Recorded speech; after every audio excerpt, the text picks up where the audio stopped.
Country delight buffalo milk start చేసాము. First పిల్లలకి ఇచ్చినప్పుడు కానీ, మేము పెరుగు తిన్నప్పుడు కానీ, మేము చిన్నప్పుడు తిన్న ఓల్డెన్ డేస్ గుర్తొచ్చాయి మాకు. మీగడ కూడా పాలు కాచాక మీగడ బాగా రావడం, అప్పుడు మా చిన్ననాటి రోజులు గుర్తొచ్చాయి అన్నమాట. నమస్తే నాగేశ్వర గారు. ఆర్థిక భద్రతకు చిహ్నంగా భావించే బంగారం ధర రోజు రోజుకు పెరుగుతోంది. 1,00,000 దాటింది సార్. 1,07,000 రూపాయలు ఉంది ఇప్పుడు. 24 క్యారెట్ల బంగారం, 10 గ్రాముల బంగారం ధర. సో 1,00,000 దాటినా అంతకంతకు పెరుగుతూనే ఉంది. ఎంతవరకు వెళ్తుందో కూడా ఎవరు అంచనా వేయలేకపోతూ ఉన్నారు. సో బంగారం ధర ఇంత అలా పెరగడానికి గల కారణం ఏంటి సార్? అంటే సాధారణ కారణాలు, ఇప్పుడున్న ప్రత్యేక కారణాలు రెండు చెప్పుకోవాలి. సాధారణ కారణాలు ఏంటి అంటే, ఎప్పుడైనా ప్రపంచంలో జియో ఎకనామిక్ అన్సర్టనిటీస్ అంటారు. అంటే ప్రపంచంలో ఆర్థిక, రాజకీయ, మిలిటరీ సంక్షోభాలు ఉన్న సమయంలో బంగారం అనేది ఒక సురక్షితమైన పెట్టుబడిగా ప్రజలు భావిస్తారు, ప్రభుత్వాలు భావిస్తాయి, కంపెనీలు భావిస్తాయి, ప్రపంచమంతా భావిస్తుంది. దాన్నే సేఫ్ హ్యావెన్ అంటారు. అంటే ఇప్పుడు ట్రంప్ సృష్టిస్తున్న ఆర్థిక అనిశ్చిత పరిస్థితి, ఎకనామిక్ అన్సర్టనిటీ, ప్రపంచంలో ఉన్నటువంటి జియో పొలిటికల్ అన్సర్టనిటీస్ ఇంకా పరిష్కారం కాకపోవడం, అది రష్యా ఉక్రెయిన్ వార్ కావచ్చు, మిడిల్ ఈస్ట్ కావచ్చు. సో అన్నిటికన్నా ముఖ్యంగా ట్రంప్ టారిఫ్ల బీభత్సము, ఈ ఆర్థిక పరిస్థితి కూడా అస్థిరంగా ఉండడం, unstable economic situation, uncertain global economic situation సహజంగానే బంగారం పట్ల ఆసక్తిని పెంచుతుంది. ఎందుకంటే దట్స్ ఏ సేఫ్ హ్యావెన్, సురక్షిత పెట్టుబడిగా భావిస్తారు. కానీ ఇప్పుడు ప్రత్యేకంగా ఈ స్థాయిలో పెరగడానికి అంతర్జాతీయ గోల్డ్ మార్కెట్లో $3,500కి చేరింది ఒక ఔన్స్ గోల్డ్. అంటే భారతదేశంలో గోల్డ్ ప్రైసెస్ ఎప్పుడు కూడా ఇంటర్నేషనల్ ప్రైసెస్కి లింక్ అయి ఉంటాయి, డాలర్ ప్రైస్కి లింక్ అయి ఉంటుంది. ఇంకా డాలర్ కనుక బలపడితే ఇంకా ఎక్కువ కూడా అవుతుంది. సో డాలర్ వీక్ అవుతుంది కనుక అమెరికా నిలబడ్డది. ఎందువల్ల ఇంటర్నేషనల్ ప్రైసెస్కి ఎందుకు లింక్ అయి ఉంటుందంటే, భారతదేశంలో గోల్డ్ ప్రొడక్షన్ ఏమీ ప్రత్యేకంగా లేదు కనుక. సో అందువల్ల గోల్డ్ మార్కెట్లో ఎందుకు ఈ పరిస్థితి మరి ఇంటర్నేషనల్గా ఏర్పడుతుంది అంటే, ఇప్పుడు ఉన్న ప్రత్యేక పరిస్థితులు రెండు. ఒకటి, ప్రపంచవ్యాప్తంగా అమెరికన్ బాండ్ మార్కెట్లో ఇన్వెస్ట్ చేస్తూ ఉంటారు. అమెరికన్ ట్రెజరీ బిల్స్ అంటారు వాటిని. అంటే అమెరికా ప్రభుత్వము తనకు డబ్బులు కావాల్సినప్పుడు ఈ బాండ్లను విడుదల చేస్తాయి. ఆ బాండ్లను పెద్ద పెద్ద సంస్థల, కార్పొరేట్ కంపెనీల నుంచి మొదలుకొని సెంట్రల్ బ్యాంక్స్, వివిధ దేశాల, మన రిజర్వ్ బ్యాంక్ ఆఫ్ ఇండియా లాంటి సెంట్రల్ బ్యాంక్స్ కూడా ఈ అమెరికన్ బాండ్లలో ఇన్వెస్ట్ చేస్తుంటాయి. ఇప్పుడు పెద్ద ఎత్తున చైనా ఇన్వెస్ట్మెంట్ కూడా అమెరికన్ ప్రభుత్వ బాండ్లలో ఉన్నాయి. ఇలా ప్రపంచమంతా కూడా అమెరికన్ ప్రభుత్వ బాండ్లలో ఇన్వెస్ట్ చేస్తాయి. ఎందుకంటే ఆ అమెరికా పైన ఉన్న నమ్మకము, విశ్వాసము, డాలర్ పైన ఉన్న కాన్ఫిడెన్స్ వల్ల. కానీ ప్రపంచంలో డాలర్ పైన కాన్ఫిడెన్స్ తగ్గిపోతుంది. ఇప్పుడు మన రూపాయల్లో బాండ్లు రిలీజ్ చేస్తే ఆ రూపీస్లో ఉన్న బాండ్లు ఇన్వెస్ట్ చేస్తానికి ప్రపంచ దేశాలు అనుమానపడచ్చు. ఎందుకంటే ఈ రూపాయి విలువ నిలబడుతుందో లేదో, ఒకవేళ నేను ఈ బాండ్లలో, రూపాయి బాండ్లలో ఇన్వెస్ట్ చేస్తే లాస్ అవుతానేమో అని. కానీ డాలర్ డినామినేటెడ్ అసెట్స్ అంటే డాలర్ రూపంలో ఉండే ఆస్తులపైన, ద్రవ్య ఆస్తులు, ఫైనాన్షియల్ అసెట్స్ పైన ఆ నమ్మకం ఉంటుంది. బికాజ్ డాలర్ పైన, డాలర్ను వెనకాల ఉన్న అమెరికా పైన కాన్ఫిడెన్స్ రీత్యా. కానీ ఇప్పుడు ఏం జరుగుతుంది, ప్రపంచంలో ట్రంప్ అనుసరిస్తున్నటువంటి విధానాల వల్ల డాలర్ పైన కాన్ఫిడెన్స్ అలా పడిపోతుంది. డాలర్ పైన కాన్ఫిడెన్స్ పడిపోవడం వల్ల డీడాలరైజేషన్ ట్రెండ్ పెరుగుతుంది. అంటే డాలర్ సుప్రిమసీని నిలబెడతానని ట్రంప్ మాట్లాడుతున్నాడు. మేక్ అమెరికా గ్రేట్ అగైన్ అంటున్నాడు, మేక్ అమెరికా ఫస్ట్ అంటున్నాడు. కానీ ఆయన అనుసరిస్తున్న విధానాల వల్ల డాలర్ ప్రైస్ పడిపోతుంది. దాదాపు ఈ ఇయర్ ఒక 10% దాకా పడి ఉంటుంది డాలర్ ప్రైస్. అందువల్ల రూపీతో పోలిస్తే డాలర్ పెరగడం వేరు. ఇప్పుడు రూపీతో పోలిస్తే మన రూపాయి 88, డాలర్కి 88కి చేరింది. కానీ ప్రపంచంలో ఓవరాల్గా చూసుకున్నప్పుడు డాలర్ వీక్గా ఉంది. సో అందువల్ల అమెరికన్ బాండ్ మార్కెట్లలో ఇన్వెస్ట్మెంట్ చేయడం పైన విశ్వాసం సన్నగిల్లుతోంది. ఇప్పుడు లాస్ట్ 10 ఏళ్లలో, లాస్ట్ దశాబ్ద కాలంలో చూస్తే అమెరికన్ బాండ్ మార్కెట్లో, అమెరికన్ ప్రభుత్వ బాండ్లలో లేదా అమెరికన్ ట్రెజరీ బిల్స్లో ఈ సెంట్రల్ బ్యాంక్స్, మన ఆర్బీఐ లాంటి వివిధ దేశాల సెంట్రల్ బ్యాంకులు ఇన్వెస్ట్ చేయడం తగ్గుతూ వస్తుంది. ట్రంప్ వచ్చాక ట్రంప్ విధానాల నేపథ్యంలో అది మరింతగా తగ్గింది.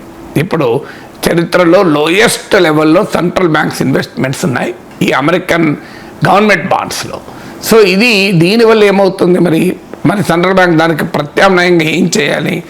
డాలర్ల రూపంలో ఉండే అమెరికన్ ప్రభుత్వ బాండ్లలో ఇన్వెస్ట్ చేయనప్పుడు ప్రత్యామ్నాయంగా ఇన్వెస్ట్ చేయాలి. ఆ ప్రత్యామ్నాయంగా గోల్డ్ పైన ఇన్వెస్ట్ చేస్తున్నాయి. ఇవాళ ప్రపంచ దేశాల రిజర్వ్స్ అంటారు, ఇప్పుడు మన ఫారిన్ ఎక్స్చేంజ్ రిజర్వ్స్ లాగా ప్రతి దేశానికి విదేశీ మారక ద్రవ్య నిల్వలు ఉంటాయి. విదేశీ మారక ద్రవ్యం అంటే ఒక డాలరే కాదు, చాలామందికి ఒక రాంగ్ ఒపీనియన్ ఉంటుంది. ఫారిన్ ఎక్స్చేంజ్ అంటేనే డాలర్ అని.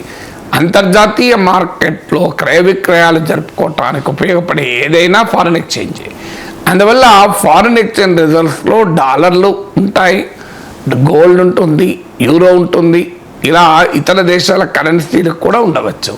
సాధారణంగా డాలర్ల రూపంలోనే ఎక్కువగా ఉంటాయి, ఎందుకంటే డాలర్ ప్రపంచ ఫైనాన్షియల్ మార్కెట్ను, ప్రపంచ ట్రేడ్ను, ప్రపంచ కరెన్సీ మార్కెట్ను డామినేట్ చేస్తుంది కనుక. అయితే ఇటీవల కాలంలో డాలర్ రూపంలో రిజర్వ్స్ కన్నా వేగంగా గోల్డ్ రూపంలో రిజర్వ్స్ పెరుగుతున్నాయి. ఇవాళ ప్రపంచ సెంట్రల్ బ్యాంక్స్లో సెకండ్ మోస్ట్ రిజర్వ్ ఏంటంటే గోల్డ్. డాలర్ తర్వాత గోల్డే అత్యధికంగా ఉంది, యూరోని దాటిపోయింది. ఒకప్పుడు డాలర్ తర్వాత సెకండ్ పొజిషన్లో యూరో ఉండేది. ప్రపంచ సెంట్రల్ బ్యాంక్ అంటే మన ఆర్బీఐ లాగా. సో నిల్వ చేసుకునే దాంట్లో యూరో ఉండే సెకండ్, కానీ వాళ్ళ యూరోను దాటి గోల్డ్ సెకండ్ పొజిషన్కి వచ్చింది. ఇలా ప్రపంచ దేశాల సెంట్రల్ బ్యాంక్స్ రిజర్వ్స్లో గోల్డ్ షేర్ 20% చేరింది. ఇది హిస్టారికల్గా వెరీ హై లెవెల్. సో అందువల్ల ప్రపంచ దేశాల సెంట్రల్ బ్యాంకులు గోల్డ్ విపరీతంగా కొనడం వల్ల ఈ స్థాయి సిచ్యువేషన్ ఏర్పడింది. కొనడానికి కారణం ఇంతకుముందు చెప్పినట్లు డాలర్లో విశ్వాసం తగ్గడం, అమెరికన్ బాండ్ మార్కెట్ ప్రభుత్వ బాండ్లలో ఇన్వెస్ట్మెంట్ తగ్గిస్తూ ఉండడం వల్ల అవి ఆ పెట్టుబడులు కాస్త గోల్డ్కు డైవర్ట్ అయ్యి గోల్డ్ మీద ఇన్వెస్ట్మెంట్ పెరిగి గోల్డ్ ప్రైసెస్ బాగా పెరుగుతున్నాయి. 2023 బిగినింగ్ నుంచి ఇప్పటి వరకు చూస్తే రెట్టింపయ్యాయి. ఇక రెండవ ఫ్యాక్టర్ ఏంటంటే అమెరికాలో వడ్డీ రేట్లు. ఎప్పుడు కూడా అమెరికా వడ్డీ రేట్ల ఆధారంగా గోల్డ్ పైన ప్రైసెస్ ఇంపాక్ట్ పడుతుంది. ఎందుకంటే అమెరికాలో వడ్డీ రేట్లు ఎక్కువ ఉంటే ప్రపంచంలో ఉన్న సర్ప్లస్ అంతా డాలర్ల రూపంలో వెళ్ళిపోతాయి, డాలర్ డినామినేటెడ్ అసెట్స్లోకి వెళ్ళిపోతాయి. అది అమెరికన్ ప్రభుత్వ బాండ్లే కావచ్చు, ఇంకేదన్నా కావచ్చు. ఎందుకంటే అమెరికాలో వడ్డీ రేట్లు ఎక్కువ ఉంటే డాలర్ రూపంలో కనుక మనం దాచుకుంటే ఎక్కువ రిటర్న్ ఆన్ ఇన్వెస్ట్మెంట్ ROI వస్తుంది. కనుక వడ్డీ రేట్లు తగ్గించమని ట్రంప్ ప్రెషర్ చేస్తున్నాడు. American central bank federal reserve దాన్ని అంగీకరించడం లేదు. కానీ అమెరికా ప్రభుత్వ పొలిటికల్ ప్రెషర్ ఫెడ్ పైన విపరీతంగా పెరిగింది. ఇటీవల ఫెడ్ గవర్నర్లలో ఒకరైన లీజా కుక్ ట్రంప్ డిస్మిస్ చేస్తున్నట్లు ప్రకటించారు. ఆల్రెడీ ఆ ఫెడ్ చైర్ అయినటువంటి జెరోమ్ పవెల్ పైన ట్రంప్ బహిరంగంగానే విమర్శలు ఇస్తున్నాడు. సో అందువల్ల ఫెడ్ పైన ట్రంప్ జరుపుతున్న యుద్ధంలో ట్రంపే గెలిస్తే పొలిటికల్ ప్రెషర్ కనుక పెరిగితే ఫెడరల్ రిజర్వ్ వడ్డీ రేట్లను తగ్గించవచ్చు అని ఇప్పటి వరకు అంచనా మార్కెట్లో 90% ప్రాబబిలిటీ అంచనా ఏంటంటే ఫెడరల్ రిజర్వ్ అట్లీస్ట్ ఒక 0.25 పాయింట్స్ అయినా ఇంట్రెస్ట్ని తగ్గిస్తుంది అని. సో అమెరికాలో వడ్డీ రేట్లు తగ్గితే అమెరికాలో ధరలు పెరుగుతాయి.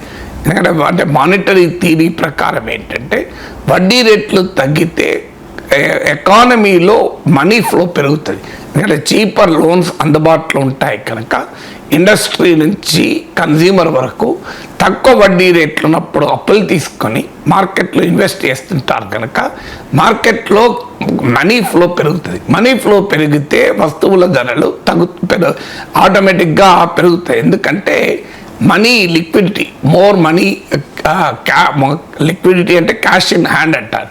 టూ మచ్ మనీ ఉంటుంది. అప్పుడు ఇఫ్ టూ మచ్ మనీ చేస్ two little goods it is called inflation. అందువల్ల ఎప్పుడైనా వడ్డీ రేట్లు తగ్గించినప్పుడు ఎకానమీలో మనీ ఫ్లో పెరిగి ధరలు పెరిగేటువంటి అవకాశం ఉంటుంది.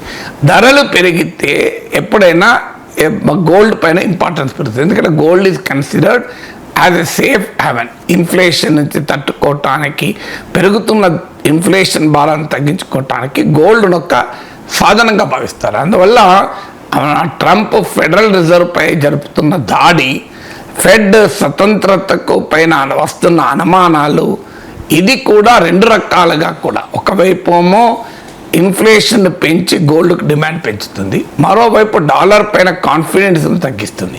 ఎందుకంటే అమెరికన్ సెంట్రల్ బ్యాంక్ అటానమీ లేకపోతే ప్రపంచ దేశాలకు ఆ డాలర్ పైన విశ్వాసం ఉండదు.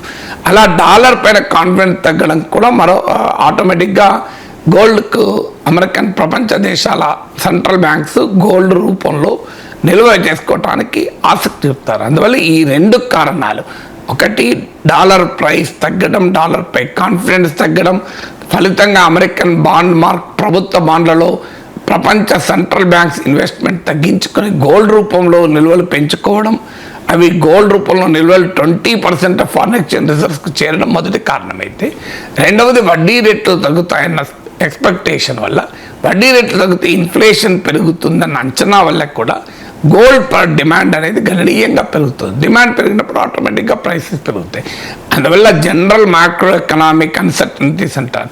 ప్రపంచంలో ఆర్థిక అస్థిరత పరిస్థితులు సహజంగా డామినేట్ చేస్తుంటే ఈ రెండు ముఖ్యమైన కారణాలు ప్రజెంట్ గోల్డ్ ప్రైస్ ఇన్ఫ్లేషన్ కారణమవుతున్నాయి. రైట్, ఇక రాజకీయాల విషయానికి వస్తే కవితను బీఆర్ఎస్ పార్టీ నుంచి సస్పెండ్ చేస్తూ అధినేత కేసీఆర్ సంచలన నిర్ణయం తీసుకున్నారు. పార్టీ వ్యతిరేక చర్యలకు పాల్పడుతూ పార్టీకి నష్టం చేకూరుస్తూ ఉన్నారు, ఆ విధంగా మాట్లాడుతూ ఉన్నారు అనేది కవిత మీద ఉన్న ఆరోపణ. ఆ ఆరోపణతోనే పార్టీ నుంచి సస్పెండ్ చేశారు. సార్, కవిత వెనుక ఉన్నది కాంగ్రెస్, రేవంత్ రెడ్డి అని చెప్పి బీఆర్ఎస్ నాయకులు ఆరోపణలు చేస్తూ ఉన్నారు. సార్, కవిత వెనుక ఎవరుండి ఉంటారు? కవిత వెనకాల కవితే ఉంటుంది. ఎందుకంటే ఆమె ఇష్టం లేకుండా ఇదంతా జరుగుతుందా? ఆమె మీ చిన్నపిల్లలా అమాయకులదా? అయితే కవిత అంబిషన్స్, కవిత అన్మెట్ డిమాండ్స్, ఆమె కోరికలు, ఆమె అంబిషను, ఆమె ఉన్నటువంటి ఫ్యామిలీలో ఉండే డిమాండ్లు మీట్ కాకపోవడమే కారణం, మొదటి కారణం. సో ఇప్పటి వరకు సహజంగా కేసీఆర్కి అత్యంత సన్నిహితులకు కూడా అసలు ఈ ఫ్యామిలీలో ఈ డిస్ప్యూట్ కారణం ఏంటి అనేది ఎవరికీ తెలియదు. ఇప్పుడు మనకు జగన్ షర్మిలల మధ్య డిస్ప్యూట్ ఏంటి అంటే మనకు అందరికీ తెలుసు, క్లియర్గా కనబడుతున్నాయి. నేషనల్ కంపెనీ లా ట్రిబ్యునల్ వరకు కూడా కోర్టు కేసులకు కూడా వెళ్ళాయి. ఆస్తుల పంచాయతీ కనబడుతోంది, పొలిటికల్గా తనకు ప్రాధాన్యత లేదు అనేది కనబడుతుంది. ఆమెకు కనీసం ఏ పదవి కూడా జగన్ ఇవ్వలేదు, ఆఖరికి రాజ్యసభ సభ్యత్వం కూడా ఇవ్వలేదు. సో అందులో షర్మిల జగన్ కోసం పాదయాత్రలు చేసినా కూడా సో కంప్లీట్గా పాలిటిక్స్ నుంచి షర్మిల పక్కకు పెట్టాడు జగన్. కానీ కవిత విషయంలో అలా కాదు. కవిత విషయంలో మనకు ఈ రకమైన ఆరోపణలు, అనుమానాలు ఎప్పుడూ కలగలేదు. కేసీఆర్ ప్రత్యేకత ఏంటంటే కేసీఆర్ తన వ్యూహాలు, తన ఎత్తుగడలు కుటుంబ సభ్యులతో కూడా పూర్తిగా పంచుకోడు అని అంటారు. సో ఈవెన్ జోగినపల్లి సంతోష్ ఇంత క్లోజ్ అన్నా ఆయన కూడా కేసీఆర్ ఉన్న కేసీఆర్ని ఎవరు కలవాలి, ఎవరు కలవకూడదు, ఆ ఎగ్జిట్ ఎంట్రీనే కంట్రోల్ చేస్తాడు తప్ప ఆ వ్యూహాలు కూడా కేసీఆర్ ఎవరితో పంచుకోడు అని కేసీఆర్కు ఉన్న సన్నిహితులు చెప్తుంటారు. అందువల్ల ఆ లెవెల్ ఆఫ్ సీక్రసీ కూడా మెయింటైన్ చేస్తాడు. ఇప్పుడు అందువల్లనే మీకు గమనించండి, బీఆర్ఎస్ నాయకులు ఎవరైనా అడిగినా అసలు ఏంటి సార్ పంచాయతీ అని అడిగారు అనుకో, మాకు కూడా అర్థమైతలేదు సార్, మీకేమైనా తెలిస్తే చెప్పండి. ఏదో ఉంటుంది, ఏముంటుంది సార్, ప్రతి ఫ్యామిలీలో ఉండేది ఇక్కడ కూడా ఉండుంటుంది అంటారు. కానీ నోబడి నోస్ ద డీటెయిల్స్ ఎందుకు జరిగింది అని, అన్లెస్ ఎవరెవరు బయట పెడితే తప్ప. రెండవది, ఇప్పుడు డిసిసివ్గా యాక్ట్ చేశాడు కేసీఆర్. అంటే రెండు మెయింటైన్ చేశాడు. ఒకటి, కవితతో ఏంటి పేచి అనేది బయటికి రాకుండా, ఆ కుటుంబ 4 గోడలు దాటకుండా జాగ్రత్త పడ్డాడు. రెండవది, నిర్ణయాత్మకమైన చర్య తీసుకున్నాడు. అంటే ఏ సమయంలో చర్య తీసుకోవాలో ఆ సమయంలో 24 hours కవిత నేరుగా పార్టీ ఉంటే ఎంత, పోతే ఎంత అనడము, హరీష్ రావు, సంతోష్ రావుల పేర్లు తీసి మాట్లాడిన మరుక్షణం వితిన్ 24 గంటల్లో చర్య తీసుకున్నాడు. ఆ రెండు విషయంలో కేసీఆర్ చూపినటువంటి స్పీడ్ సహజంగానే రాజకీయ వర్గాలకు ఆశ్చర్యం కలిగించడమే కాదు, బీఆర్ఎస్ శ్రేణుల్లో సంతృప్తిని కూడా పెంచింది, జోష్ కూడా పెంచింది. అందుకే మీరు గమనించండి, కవిత పైన బీఆర్ఎస్ శ్రేణులు రెచ్చిపోతున్నాయి. ఎక్కడా బీఆర్ఎస్ శ్రేణుల్లో నిస్సారం కానీ, నిరాశ కానీ, నిస్పృహ కానీ అయ్యో కవిత పోతే ఏమవుతుంది పార్టీ, మా పార్టీ భవిష్యత్తు ఏంటి అనేది ఎక్కడా లేదు మీరు గమనిస్తే. అందువల్ల ఇంకా పని అయిపోయింది, పోతే పోని, ఉంటే ఎంత పోతే ఎంత అనే రీతిలోనే బీఆర్ఎస్ శ్రేణులు ఉన్నాయి. అందువల్ల ఆ కేసీఆర్ తీసుకున్న డిసిసివ్ అండ్ స్పీడీ నిర్ణయం, అంటే నిర్ణయాత్మకమైన నిర్ణయం, వేగవంతమైన నిర్ణయం వల్ల అనిశ్చిత కొనసాగకుండా, ఇండిసిసినెస్ కొనసాగకుండా కేసీఆర్ యాక్ట్ చేయడం బీఆర్ఎస్లో డ్యామేజ్ కంట్రోల్ కారణమైంది. అందువల్ల ఇవాళ పరిస్థితి కవిత వెనకాల బీఆర్ఎస్లో ఓ ప్రముఖ నాయకులు నలుగురు వచ్చే పరిస్థితి లేదు.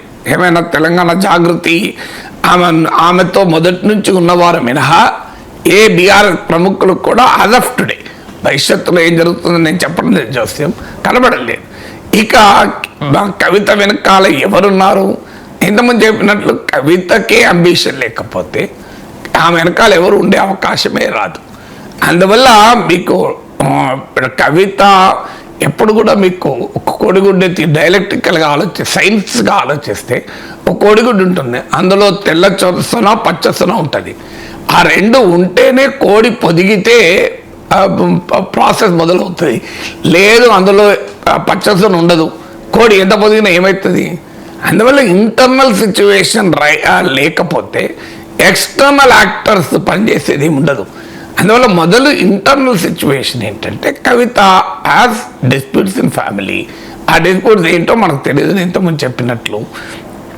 రెండు, కవిత అన్మెట్ ఎక్స్పెక్టేషన్స్, ఆమె కోరింది, ఆమె ఆశించింది రాజకీయంగానే కావచ్చు, ఇంకేదైనా కావచ్చు, మీట్ కాలేదు కేసీఆర్ అనేది క్లియర్గా అర్థమవుతుంది. అందువల్ల ఆమె పేరు హరీష్ రావు పేరు చెప్పిన, లిలీపుట్ అంటూ పరోక్షంగా జగదీష్ రెడ్డి పైన ప్రస్తావించిన, చిన్నపిల్లవాడంటూ కార్తీక్ రెడ్డిని ఉద్దేశించిన, రియాలిటీ ఆమె ఫైట్ ఈజ్ విత్ కేసీఆర్. వ్యూహాత్మకంగా కేసీఆర్ దేవుడు, కేసీఆర్ పైన సిబిఐ కేసు అయితే ఈ పార్టీ ఉంటే ఎంత పోతే ఎంత అని మాట్లాడుతున్నారు. కానీ రియాలిటీ ఆమె గ్రీవెన్స్ కేసీఆర్ పైన, ఆమె ఫైట్ కేసీఆర్ పైన. సో అందువల్ల కేసీఆర్ పైన నేరుగా ఫైట్ చేస్తే తన రాజకీయ ఉనికికి ఇబ్బంది అవుతుంది కనుక ఆమె కేసీఆర్ డిఫెండర్గా రంగంలోకి ఎంటర్ అయ్యారు. అసలు అందువల్ల ఆమె వెనకాల ఎవరుంటారంటే ఎప్పుడు కూడా తమ ప్రత్యర్థి పార్టీలు ఇబ్బందులు ఏర్పడితే పక్కవాడు ఎందుకు ఉపయోగించుకోడు. ఇప్పుడు రేవంత్ రెడ్డి పైన కేటీఆర్ వ్యాఖ్యలు మనకు గుర్తులేదా? నీ వెనకాల ఖమ్మం నల్గొండ బాంబులు ఉన్నాయి జాగ్రత్త అని. ఎవరా ఖమ్మం నల్గొండ బాంబులు? అందరూ తెలుసు కదా. కోమటిరెడ్డి వెంకరెడ్డో, కోమటిరెడ్డి రాజగోపాల్ రెడ్డో, పొంగులేటి శ్రీనివాసరెడ్డినో ఉద్దేశించి కేటీఆర్ రెచ్చగొడుతున్నాడని.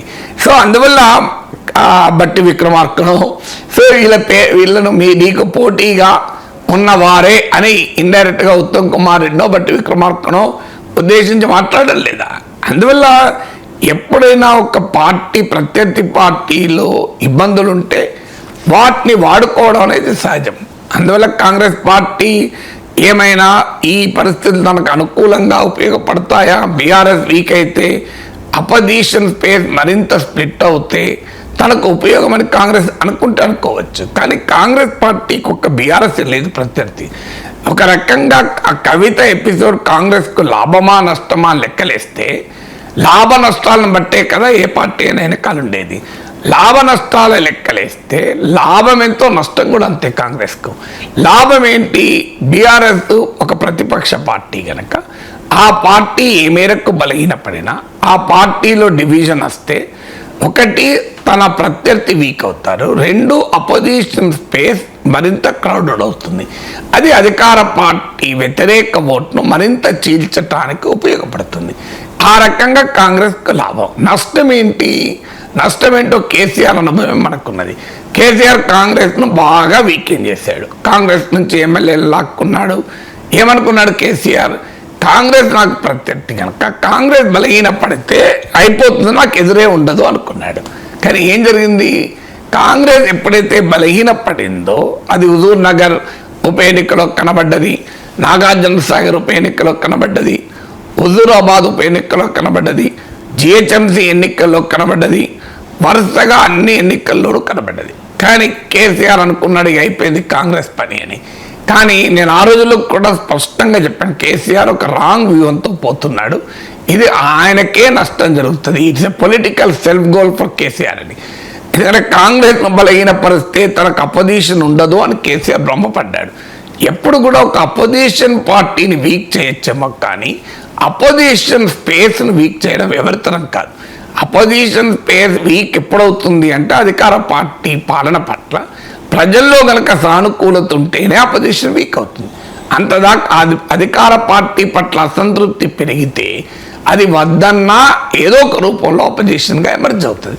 అదే జరిగింది. కాంగ్రెస్ని ఎప్పుడైతే కేసీఆర్ వీక్ చేశాడో బీజేపీ రూపంలో మరింత బలమైన ప్రత్యర్థి దూసుకొచ్చాడు. దానికి ఉదాహరణే దుబ్బాక ఉప ఎన్నిక, హుజూరాబాద్ ఉప ఎన్నిక, జిహెచ్ఎంసీ ఎన్నికలు.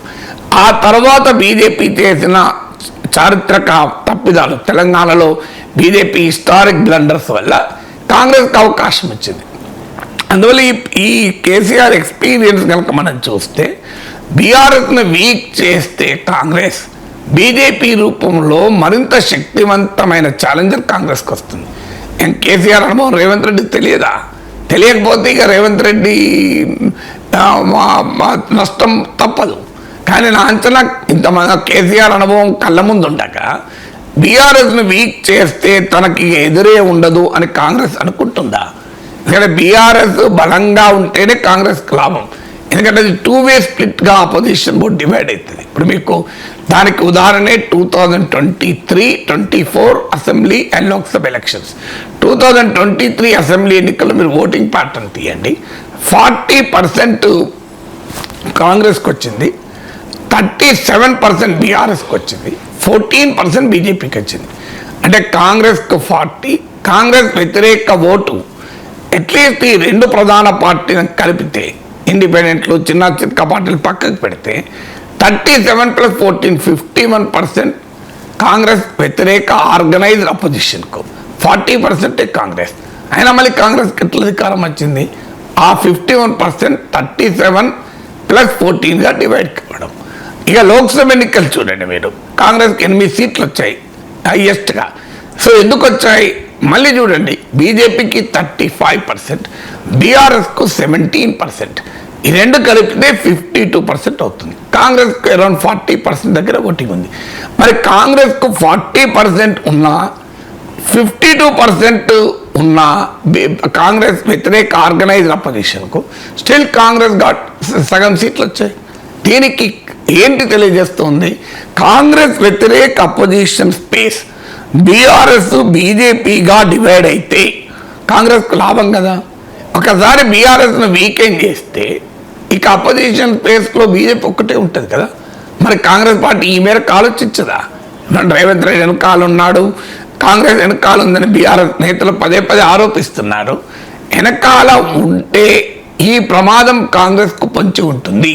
నిజంగానే కాంగ్రెస్ పార్టీ ఆ పని చేస్తే, కవితను ప్రోత్సహించి బీఆర్ఎస్ను బలహీనపరిస్తే తనకు తిరిగే ఉండదని కాంగ్రెస్ అనుకుంటే కేసీఆర్ చేసిన తప్పిదమే కాంగ్రెస్ చేస్తోంది.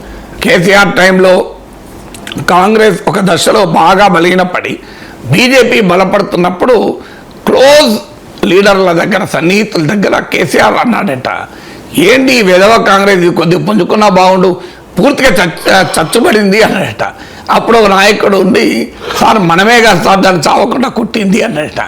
సో అలా మీకు కాంగ్రెస్ కేసీఆర్ అనుభవం కళ్ళ ముందు ఉండగా బీఆర్ఎస్ను బలహీనపరిచి బీజేపీకి అడ్వాంటేజ్గా మారి కాంగ్రెస్ తనగోయి తానే తవ్వుకుంటే ఉంటుందా? అదే జరిగితే ఆశ్చర్యమే ఒకవేళ. అందువల్ల ఇక్కడ నిజంగానే బీఆర్ఎస్ లాభపడితే కాంగ్రెస్కు లాభం ఎంతో, నష్టం అంతకన్నా ఎక్కువ. ఇక లాభం ఎవరికి? పూర్తి లాభం బీజేపీకి, అనుమానం వెళ్ళేది. ఇక్కడ బీజేపీకి ఎక్కడా నష్టమే లేదు. కవిత రివోల్ట్ వల్ల లాభపడేది బీజేపీయే. ఎందుకు? తెలంగాణలో బీజేపీ అధికారానికి రావాలని ఆరాటపడుతోంది, ఆశిస్తోంది, ప్రాబబిలిటీ ఉందని. అందుకే మీకు గుర్తుండే ఉంటుంది, వైఎస్ షర్మిల పార్టీ పెట్టినప్పుడు కూడా తెలంగాణలో వైఎస్ఆర్ తెలంగాణ పార్టీ అని పెట్టినప్పుడు కూడా ఆమె వెనకాల ఎవరున్నారని చర్చ జరిగింది. ఇట్లనే కేసీఆర్ ఉన్నాడా, మోడీ ఉన్నాడా అని. అప్పుడు కూడా నేను ఏమని విశ్లేషించాను, కేసీఆర్కు అపోజిషన్ స్పేస్ డివైడ్ అయ్యి లాభం అవుతుందని ఆశించవచ్చు, కానీ అపోజిషన్ స్పేస్ డివైడ్ కాదు.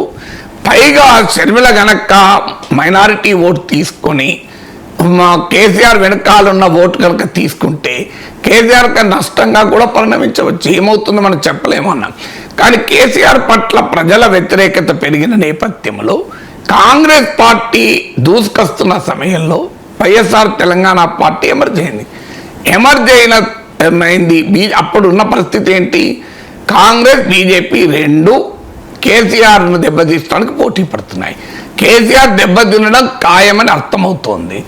కేసీఆర్ ప్లేస్లో బీజేపీ వస్తుందా, కాంగ్రెస్ వస్తుందా అనే చర్చ.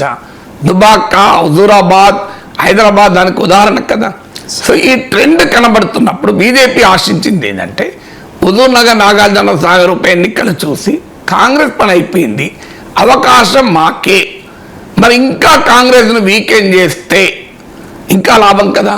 అందువల్ల వైఎస్ఆర్ తెలంగాణ పార్టీ ఏర్పాటు వెనకాల, షర్మిల వెనకాల బీజేపీ కూడా ఉండవచ్చు అని అప్పుడు చర్చ నడిచింది. ఎందుకంటే షర్మిల కనుక వచ్చి కాంగ్రెస్ వెనకాల పోయే మైనారిటీ ఓట్ను, రెడ్డి ఓట్ను, దళిత ఎస్సీ ఓట్ను కనుక తీసుకుందనుకుందాం. ఎందుకంటే షర్మిల, రాజశేఖర రెడ్డి సపోర్ట్ బేస్ సెక్షన్లు ఇవే కదా. సో కాంగ్రెస్కి సపోర్ట్ బేస్ కూడా అదే. మీరు రెడ్డి ఓట్లు, ఎస్సీ ఓటు, మైనార్టీ ఓట్లు కనుక షర్మిల లాక్కుంటే కాంగ్రెస్ మరింత బలహీనపడేది. మరింత బలహీనపడితే లాభపడేది బీజేపీయే కదా. అందుకే షర్మిల వెనకాల బీజేపీ ఉంది అన్నప్పుడు చర్చ కూడా నడిచింది మీరు గమనిస్తే. సో ఇలా రాజకీయాలు ఇప్పుడు కూడా కవిత కనుక బీఆర్ఎస్ని వీక్ చేస్తే సంపూర్ణంగా లాభపడేది బీజేపీ. కాంగ్రెస్ కన్నా లాభం ఎంతో, నష్టం అంతకన్నా ఎక్కువ ఉంది. కానీ పూర్తిగా లాభం, ఏమాత్రము నష్టం లేనిది కవిత ఏ మేరకు బీఆర్ఎస్ డ్యామేజ్ చేస్తే అపోజిషన్ అనేది ఆటోమేటిక్గా బీజేపీ ఉంది కనుక బీజేపీకి లాభం అవుతుంది. కాంగ్రెస్కు ప్రత్యేకంగా లాభం కాదు. ఎందుకంటే కాంగ్రెస్ వ్యతిరేక ఓటు పెరుగుతున్న కొద్దీ బీజేపీకి అన్నా బీఆర్ఎస్ కన్నా పోవాలి. రెండింటి మధ్య డివైడ్ అయితే కాంగ్రెస్కి లాభం, మూడింటి మధ్య డివైడ్ అయితే కాంగ్రెస్కి లాభం ఉండవచ్చు. కానీ మూడింటి మధ్య డివైడ్ చేసే పరిస్థితిలో కవిత ఉందా? మ్యాక్సిమం అయితే బీఆర్ఎస్ డ్యామేజ్ చేస్తుంది తప్ప బీఆర్ఎస్ బీజేపీలతో పాటు తాను కూడా కాంగ్రెస్కు థర్డ్ ప్రత్యామ్నాయంగా ఎమర్జ్ అయ్యే పరిస్థితి లేదు. అందువల్ల మీకు బీజేపీ క్లియర్ బెనిఫిషరీ అవుతుంది. ఇక్కడ బీఆర్ఎస్ వీక్ అయిన కొద్దీ ఆ ప్రయోజనం బీజేపీకే కదా. మీకు దానికి అసెంబ్లీ ఎన్నికలు, లోక్సభ ఎన్నికల కంపారిజన్ ఉదాహరణ. అసెంబ్లీ ఎన్నికల్లో 37% బీఆర్ఎస్కి వచ్చింది. లోక్సభ ఎన్నికల్లో బలహీనపడి 17% పడిపోయింది. అంటే బీఆర్ఎస్ 20% ఓటింగ్ కోల్పోయింది. ఎవరికి వచ్చింది ఆ ఓటు? కాంగ్రెస్కి వచ్చిందా? ఆ ఓటు కాంగ్రెస్ రాలేదు. మీరు గమనిస్తారు, ఆ ఓటు మొత్తం గంపగుత్త బీజేపీకి పోయింది. బీజేపీ ఓటింగ్ 2023 అసెంబ్లీ ఎలక్షన్లో 14% వస్తే 2024 లోక్సభ ఎలక్షన్లో 35% పెరిగింది. అంటే బీఆర్ఎస్కు 20% ఓటింగ్ తగ్గింది, బీజేపీకి 21% ఓటింగ్ పెరిగింది. అంటే క్లియర్గా ఏమర్థమవుతుంది? బీఆర్ఎస్ బలహీన పడుతున్న కొద్దీ అది పూర్తిగా బీజేపీ ఖాతాలకు వెళ్ళిపోయింది. కాంగ్రెస్కి ఏ లాభము రాలే. కాంగ్రెస్ ఓటింగ్ అదే 40% దగ్గర ఉంది. అంటే ఇప్పుడు మరి ఈ ఈక్వేషన్లో చూసినప్పుడు కవిత డ్యామేజ్ చేస్తే ఎవరికి లాభం? కాంగ్రెస్కి ఎట్లా లాభం అవుతుంది? అది బీజేపీకే కదా బెనిఫిట్. అసెంబ్లీ ఎలక్షన్, లోక్సభ ఎన్నికల కంపారిజన్ కూడా చెప్పాను మీకు. సో అందువల్ల క్లియర్గా దీని వెనకాల బీజేపీ ఉండకూడదని ఎలా చెప్పగలం? రఘునందన్ రావు లాంటి వాళ్ళు దీని వెనకాల రేవంత్ రెడ్డి ఉన్నాడని మాట్లాడినట్టు మీడియాలో చూశాను. అది ఒక పార్టీ మరో పార్టీని ఆరోపిస్తుంది. కానీ పొలిటికల్ అనాలిసిస్ చేస్తే కవిత చేసే డ్యామేజ్ బీఆర్ఎస్కు, కాంగ్రెస్కు లాభం ఎంతో అంతకన్నా నష్టం ఎక్కువ. కానీ బీజేపీకి ఇది 100% ప్రాఫిటబుల్. దానికి ఉదాహరణ అసెంబ్లీ ఎన్నికల్లో, లోక్సభ ఎన్నికల్లో బీఆర్ఎస్ బలహీన పడిన 20% ఓటింగ్ కోల్పోతే అది కంపకొత్త బీజేపీకి పోయింది. అందువల్ల దీని వెనకాల బీజేపీ ఎందుకు ఉండకూడదు, మోడీ, అమిత్ షాలు ఎందుకు ఉండకూడదు అనే అనుమానం రాకుండా పోతున్న పొలిటికల్ అనాలిసిస్ చూస్తే ఎవరున్నారో నాకు తెలియదు, మీకు తెలియదు. కానీ రాజకీయ విశ్లేషణ చేస్తే కవిత వల్ల బీజేపీకి ఎక్కువ లాభం వస్తున్నప్పుడు బీజేపీ ఎందుకు ఉండకూడదు అనే ప్రశ్న కూడా ఉత్పన్నమవుతుంది కదా. సార్, కవిత కొత్త పార్టీ పెడతారనే ప్రచారం పెద్ద ఎత్తున వినిపిస్తోంది సార్. కొన్ని పేర్లు కూడా వినిపిస్తూ ఉన్నాయి. TBRS అనే ఒకటి, తెలంగాణ రాజ్య సమితి, అంటే టీఆర్ఎస్ పేరు వచ్చేలా తెలంగాణ రాజ్య సమితి అని చెప్పేసి. సో ఇప్పటికే కాంగ్రెస్ నో చెబుతోంది, కాంగ్రెస్ పార్టీలోకి కవితను ఆహ్వానించము అని చెప్పి మహేష్ కుమార్ గౌడ్ కూడా నిన్న చెప్పేశారు. అండ్ భారతీయ జనతా పార్టీలోకి వెళ్ళే అవకాశం లేకపోవచ్చు, బీఆర్ఎస్ ఎలాగూ సస్పెండ్ చేసింది కాబట్టి తెలంగాణలో ఒకవేళ కవిత కొత్త పార్టీ పెడితే స్పేస్ ఉందా సార్ కొత్త పార్టీకి? అండ్ తెలంగాణ రాజకీయాల్లో కవిత ప్రభావం ఎంత? మీరు అన్నట్లు ఇమీడియట్గా అయితే ఆమె కాంగ్రెస్లోకో బీజేపీలోకో వెళ్ళే పరిస్థితి లేదు. ఎందుకంటే కవితను పార్టీలో చేర్చుకుంటే తమ ప్రయోజనం కన్నా నష్టమనే కాంగ్రెస్ భావిస్తోంది, బీజేపీ భావిస్తోంది. ఎందుకంటే కేసీఆర్ కుటుంబంలో చిచ్చు పెట్టారని ప్రజలు శాపనార్థాలు పెట్టచ్చు. ఎందుకంటే సమాజంలో మనది చాలా సెంటిమెంటల్ సమాజం. తండ్రి బిడ్డలను కూతుళ్లను వేరు చేశారు, ఇలాంటి భావన కూడా వచ్చినా ఆశ్చర్యపడాల్సిందేం లేదు. అయ్యో పాపం కేసీఆర్ అన్యాయం చేస్తున్నారు అని. సో అందువల్ల ఇప్పటికిప్పుడు కాంగ్రెస్, అందులో ఆమె ఆల్రెడీ రేవంత్ ప్రభుత్వాన్ని కాంగ్రెస్ను విమర్శిస్తోంది. బీజేపీని అసలు బీజేపీ బీఆర్ఎస్ కలవడాన్ని తాను వ్యతిరేకించానని కూడా చెప్తోంది. అయితే రాజకీయాల్లో శాశ్వతంగా డోర్లు మూసేసి ఉండవు. సో ట్రంప్ దెబ్బకు భారత్ చైనాలే కలుస్తున్నప్పుడు మీకు వీళ్ళు కలవరా? ఇట్లా మనం ఎన్ని చూడలేదు. ఇప్పుడు వైఎస్ షర్మిల రేవంత్ రెడ్డి పైన చేసిన విమర్శలు మనం మర్చిపోయాము. వైఎస్ఆర్ తెలంగాణ పార్టీ నాయకురాలుగా మరి అలా పరిస్థితి ఏంటి? రేవంత్ రెడ్డి తెలంగాణలో కాంగ్రెస్ ముఖ్యమంత్రి, షర్మిల ఆంధ్రప్రదేశ్లో కాంగ్రెస్ అధ్యక్షురాలు, ఇద్దరు ఒకే వేదికపై కూడా ఆంధ్రప్రదేశ్లో కాంగ్రెస్ పార్టీ వేదికలపైన మనం చూడలేదా? అందువల్ల రాజకీయాలు అలా ఉండవు. మీకు రేపు బీజేపీ అయినా కాంగ్రెస్ అయినా రేపు రాజకీయాల్లో అవసరం అనుకుంటే, ఉపయోగం అనుకుంటే వారేం కవితకు దారాలు ముయ్యరు. చంద్రబాబు నాయుడికి మా డోర్స్ క్లోజ్ అని అమిత్ షా అన్నాడు. తెలుగుదేశం వాళ్ళు అమిత్ షా పైన కార్ల పైన రాళ్ళేయించారు, మోడీకి నల్ల జెండాలు చూపారు, మేమెట్లా కలుస్తాం అని బీజేపీలో ఎన్ని మాట్లాడలేదు. కానీ తర్వాత కలవలేదా? అందువల్ల రాజకీయాల్లో అలా ఎక్కడా ఉండవు. కానీ ఇప్పుడున్న పరిస్థితుల్లో మాత్రం మీరు అన్నట్లు కవిత కాంగ్రెస్లోనూ బీజేపీలోనూ కలవడానికి స్కోప్ కనబడలేదు. అందువల్ల ఆమె బహుశా సొంత పార్టీయే పెట్టవచ్చు. పెట్టినప్పుడు ఏ రకమైన ప్రభావం ఉంటుంది అనేది మనం జోస్యం చెప్పలేము. కానీ ఫ్యాక్టోరల్ ఎనాలిసిస్ కనుక చేస్తే ఏంటి, ఒకటి ఒక పొలిటికల్ స్పేస్ ఉండాలి. ఫస్ట్ ఒక పార్టీ పెట్టాలన్నప్పుడు మీరు చరిత్రలో పార్టీలను ఆవిర్భావ దశ నుంచి చూడండి. ఆ పొలిటికల్ స్పేస్ ఉన్నప్పుడు, ఆ స్పేస్ను క్యాప్చర్ చేసుకున్నప్పుడు క్లిక్ అయ్యాయి. ఎంత ఇన్ఫ్లుయెన్షియల్ పీపుల్ అయినా ఆ స్పేస్ను లేనప్పుడు అది ఒక దశకు వచ్చి ఆగిపోయాయి. దానికి ఉదాహరణ మనకు ఎన్టీ రామారావు, చిరంజీవి. కాంగ్రెస్ పార్టీ పట్ల తీవ్ర వ్యతిరేకత ఉండి ప్రతిపక్ష పార్టీలు, జనతా పార్టీ కావచ్చు, కమ్యూనిస్ట్ పార్టీలు కావచ్చు, ఏవి బలంగా లేని రోజుల్లో ప్రజలు కాంగ్రెస్ పార్టీని ఎట్టి పరిస్థితుల్లో ఓడించాలని ఒక బలమైన కోరిక ఒకవైపు, కాంగ్రెస్ను ఓడించడానికి ఆ రోజు ఉమ్మడి రాష్ట్రంలో 294 సీట్స్లో క్యాండిడేట్లు కూడా పెట్టగలిగే పరిస్థితిలో ఏ ప్రతిపక్ష పార్టీ లేదు. అప్పుడు ఎన్టీ రామారావు పార్టీ పెట్టాడు, సూపర్ హిట్ అయిపోయింది. కానీ చిరంజీవి వచ్చే వరకు Chiranjeevi is equally influential actor. కానీ అప్పుడు రాజశేఖర రెడ్డి, చంద్రబాబు నాయుడుల మధ్య ఆంధ్రప్రదేశ్ రాష్ట్ర రాజకీయం రెండుగా డివైడ్ అయి ఉన్నప్పుడు చిరంజీవి పార్టీ పెట్టాడు. అందువల్ల చిరంజీవికి ఆ పొలిటికల్ స్పేస్ కాస్త 18% దగ్గర ఆగిపోయింది. 18 సీట్లకే ఆగిపోయాడు. ఆ మేరకు non Congress, non TDP political space ఒక 20% ఉంది కనుక ఆ స్పేస్ మాత్రమే చిరంజీవి తీసుకోగలిగాడు. అందుకే నేను చాలాసార్లు చెప్తూ ఉంటాను, చంద్రబాబు నాయుడు ప్రపంచ బ్యాంక్ అనుకూల ఆర్థిక విధానాలు అనుసరించిన సమయంలో 2002 ఆ ప్రాంతంలో పెద్ద ఎత్తున చంద్రబాబు నాయుడు ప్రభుత్వం పట్ల వ్యతిరేకత పెరుగుతూ వచ్చింది. మనకు బషీర్బాగ్ విద్యుత్ ఉద్యమం చూసాం, ఇవన్నీ చూసాం. అప్పటికి ఇంకా రాజశేఖర్ రెడ్డి పాదయాత్ర పెట్టక ముందు కాంగ్రెస్ పార్టీ రాష్ట్ర నాయకుడు రాజశేఖర్ రెడ్డి పూర్తి స్థాయిలో ఎమర్జ్ కాకముందు చిరంజీవి కనుక పార్టీ పెట్టి ఉంటే రాజకీయం వేరే రకంగా ఉండేదని నా నమ్మకం. అట్లా ఇఫ్స్ అండ్ బట్స్ అని చెప్పలేక ఒక పాసిబిలిటీ ఉంటుంది. సో అందువల్ల చిరంజీవి పెద్ద ప్రభావాన్ని చూపెట్టలేదా అంటే 18% ఓటింగ్ రావడం కూడా మామూలు విషయం కాదు. కానీ అధికారానికి రాలేకపోయాడు. ఈ రెండు కంపారిజన్లో మనకు క్లాసిక్ ఎగ్జాంపుల్. అందువల్ల మీకు ఎప్పుడు కూడా ఒక పొలిటికల్ స్పేస్ ఉండాలి. ఇప్పుడు జగన్మోహన్ రెడ్డి, చంద్రబాబు నాయుడుల మధ్య విభజిత ఆంధ్రప్రదేశ్ రాజకీయం విడిపోయినప్పుడు 2019లో పొలిటికల్ స్పేస్లో పవన్ కళ్యాణ్ 6% 7% ఓటింగ్ ఉండి కూడా ఏమీ చేయలేని పరిస్థితి. ఆయనే 2 చోట్ల ఎమ్మెల్యేగా ఓడిపోయాడు, భీమవరం అండ్ గాజువాకలో. కానీ మీరు గమనించండి, 2024లో జగన్ వ్యతిరేక పొలిటికల్ స్పేస్ కన్సాలిడేట్ అయి అందులో పవన్ కళ్యాణ్ భాగమయ్యాడు కనుక మీకు 21 సీట్లు 100% స్ట్రైక్ రేట్ వచ్చింది. అంటే వాళ్ళు ఈ ఉదాహరణలు మనకి ఏం చెప్తున్నాయి? There should be a political space.